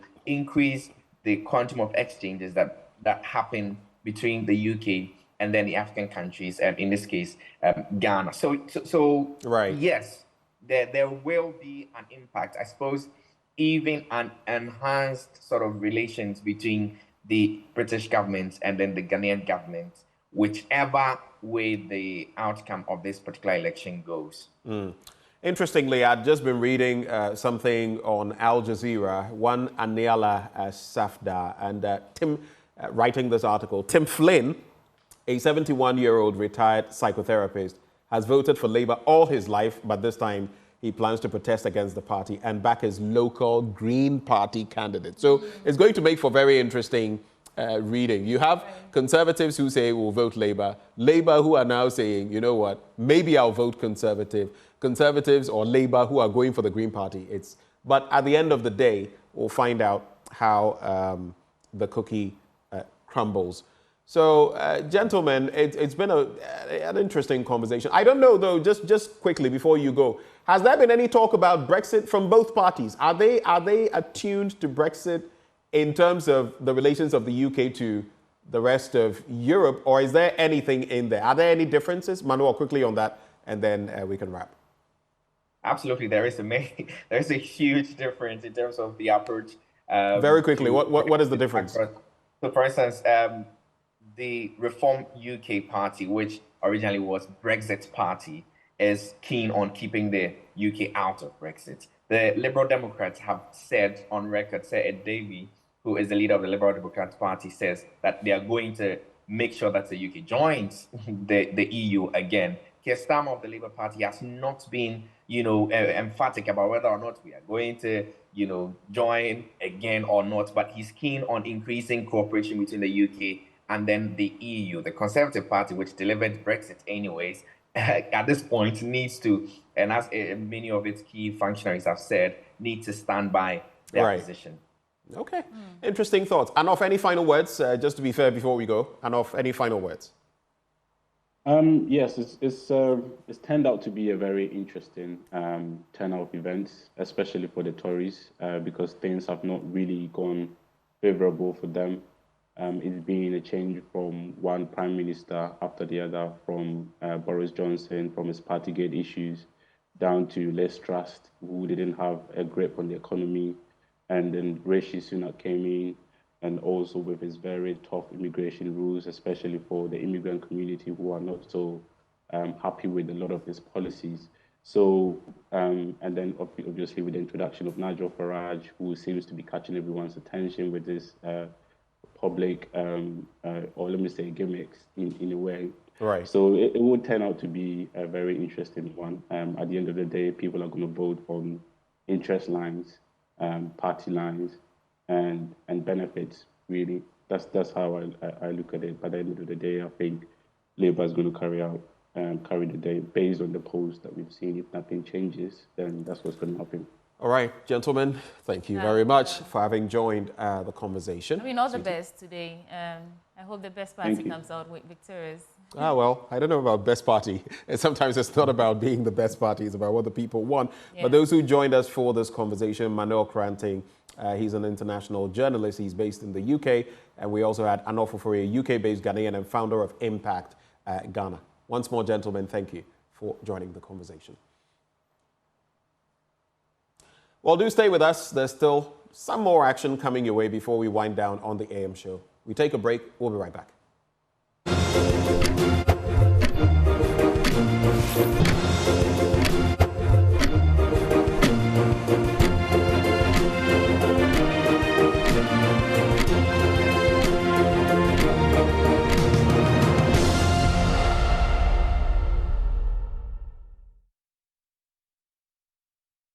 You're still watching the AM show, and from the UK now, let's talk about Project Pad a Girl. In a bit, 3 beautiful women will be telling us all about it. In the studio with me is Mamia Ba Esiedu. She's head of Legal Outreach Committee, Akosia Boatsma Yeboah, co-head of the committee, and Cindy J. Asare, and she's the organizer of the committee. Ladies, welcome to the program. Thank you so much. So let's start from you, Mamia Ba. Tell me about Project Pad a Girl. What is it all about? So Project Pad a Girl is basically about legal empowerment. We are distributing cloth and then disposable sanitary pads to girls in Redco JHS, and then the Kayaye at the Medina Market. And we are also educating them on the law of consent, rape, sexual harassment, abstinence, consequences of premarital sex. These are issues that, especially legal issues, that these kind of people do not have any knowledge about. And so it is our aim to make sure these people are informed while providing them with the necessary amenities like the cloth and disposable parts. And I understand this is in line with SDG 3 and Article 12 of the International Covenant on Economic, Social and Cultural Rights. Yes. That's a mouthful. Akosia, tell me, what's the intention behind this? What made you come together to form this legal committee, legal outreach committee, and doing this amazing work that you do? So we realized that as law students, we are always focused on what's in our books. So right now, we decided to step out of our comfort zones, to go into our community and to implement what we have been taught in our classrooms. So this is one of our aims, to go into the society and to teach them what we've been taught in our classrooms. Okay, go you three. So we have hashtag for the schoolgirl, hashtag empower the Kaya. Any other hashtags I've left out? But Cindy, tell me, when and where is all of this going down? So there's a Kayaye house at Medina. So we are going to go there, and then also... Oh, the newly built Kayaye from the government. Is that the one you're going to? No, it's not a Kayaye empowerment program? Not that one? Not that one. Okay, go on. And then we're also going to go to Redco JHS. That's a government school, because we see that, or we know that these children sometimes do not really have much knowledge on their rights. So for instance, issues of defilement, because as usually these children are below 16 years, and then whether or not they consent, you cannot have sexual relations with them. So just to educate them about these things, and even as they grow, as growing adults, as growing teenagers, as they grow to become adults, teach them about sexual issues such as rape, how they have a right to say no, and then also about how even, you see, usually people concentrate on rape, but also about the fact that there's something called indecent assault, where even if there's no carnal knowledge, they are still, they still have a right to say no. And if you touch them sexually without their consent, they are allowed to go to the police station and report all of these ones. Sexual harassment and all that. Yes. Do you have some resource persons going with you on the education aspect of this? Or so who is going with you? Yes, we do have a student from the University of Ghana Medical School. Okay. She's going to educate them on sexual and reproductive health as well as menstrual hygiene. But we are doing most of the legal work on consent and rape. Of course, you're legal students. Yes. Final year. Yes. Congratulations. I know it's not easy. It's Sairam is my nephew, so you know nice. Sairam, right? Yes, yeah, great. So I know you need help. Yeah. Right? What support do you need to be able to implement this beautiful project very well? So since our main focus is on distributing cloth pads and sanitary pads, we would be very glad if we could get donations. I think the number is on the screen. So you, can I? Yes, yes, okay. Sure. Mention the number is 020-963-7885. Take your time and say it again.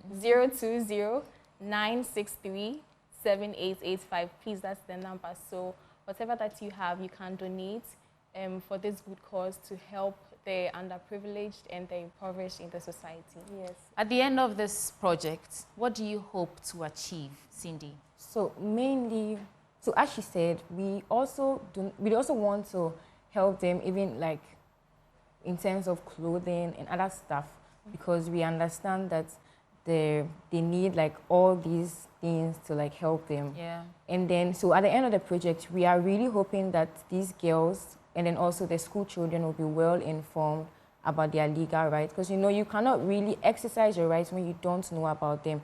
To understand that, oh, there's a law that actually provides for protection, puts in place mechanisms to protect them. So we're just hoping that they will have better legal information and also have good information about their hygiene, because we went to the school to interview some of the kids and they gave us very sad stories about how they like use... what? Just some about of them 30 actually seconds. do not go to class because they are in their period, which is very sad. Because they don't have the material to collect the blood. Use their old clothes as a substitute or cloth, and that's some not very people use hygienic. diapers. Yes, I remember that. Makes girl. you feel lucky, huh? That you have access to disposable sanitary pads. All right, so just to be clear, date, time, venue. All right. You go. The date is actually tomorrow. That is Friday. It starts at 9 a.m. at the Redco GHS at Medina Market. And the flyer is on your screen, very beautifully designed. Yes. Project Spider Girl. Those are all right, girls. so walk us through it then. Yes, at Redco GHS, and then after that, that is from 9 a.m. to 12 p.m. Then from 12 p.m. to 3 p.m., we visit the Kayaye, who are about 5 minutes away or 3 minutes away from the Redco GHS. Okay. And then we go and then educate them as well. Okay. Yes. So, any final words from you before we go? Akosia is shaking her head. Yes, let's go. Donation is very important to us, so we are pleading with all Ghanaians to help us to embark on this project successfully. So we will need all your donations, cash or in kind, to help us to embark on this project. And then, I mean, in kind, you're talking about sanitary pads, you're talking about used clothes, or just clothes. It doesn't have to be very, worn out. Clothes, money, because they need sanitary pads and all that. Well, congratulations, ladies. And also, I just want to shed awareness on the fact that the issue of people not being able to afford sanitary pads is very dire, it's very pressing, because this is a necessity, it's not a luxury. So I don't think that the prices should be as high, and now that the prices are even high, people should make an effort to at least distribute these kind of things to the girls, just to help them. Mami Aba Esiedu, head of Legal Outreach Committee, Akosia Boatsma-Yeboah, co-head of the committee, and Cindy J. Asari, the organizer of the committee. I wish you the very best. Thank you so much for coming. Thank you. But I'll give you another chance to put out your number again, just in case someone missed it. Akosia, all right. The number is 020-963-7885. 020-963-7885. All right. Project Spider Girl, thank you so much for coming. Thank you too for having us. All right, there's still more coming your way in a bit. We'll be right back. Don't go away.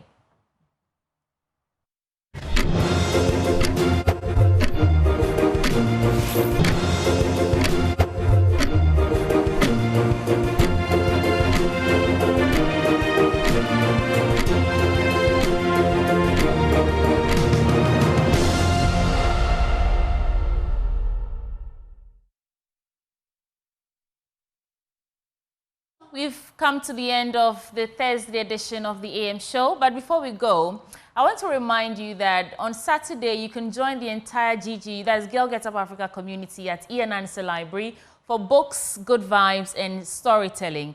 It's a book club for all mentees under the GGU community, but you're also invited if you're a young woman and you're interested in books, fun, and some snacks. My name is Sweetie Abochi, and I did this with Benjamin Akakpo. We're back on your screens tomorrow for the Friday edition. You want to join us, and Benjamin Akakpo will be serving you his blunt thoughts, of course. So join us tomorrow for another edition of the AM show. See you tomorrow. But Joy News Desk is up next. Bye.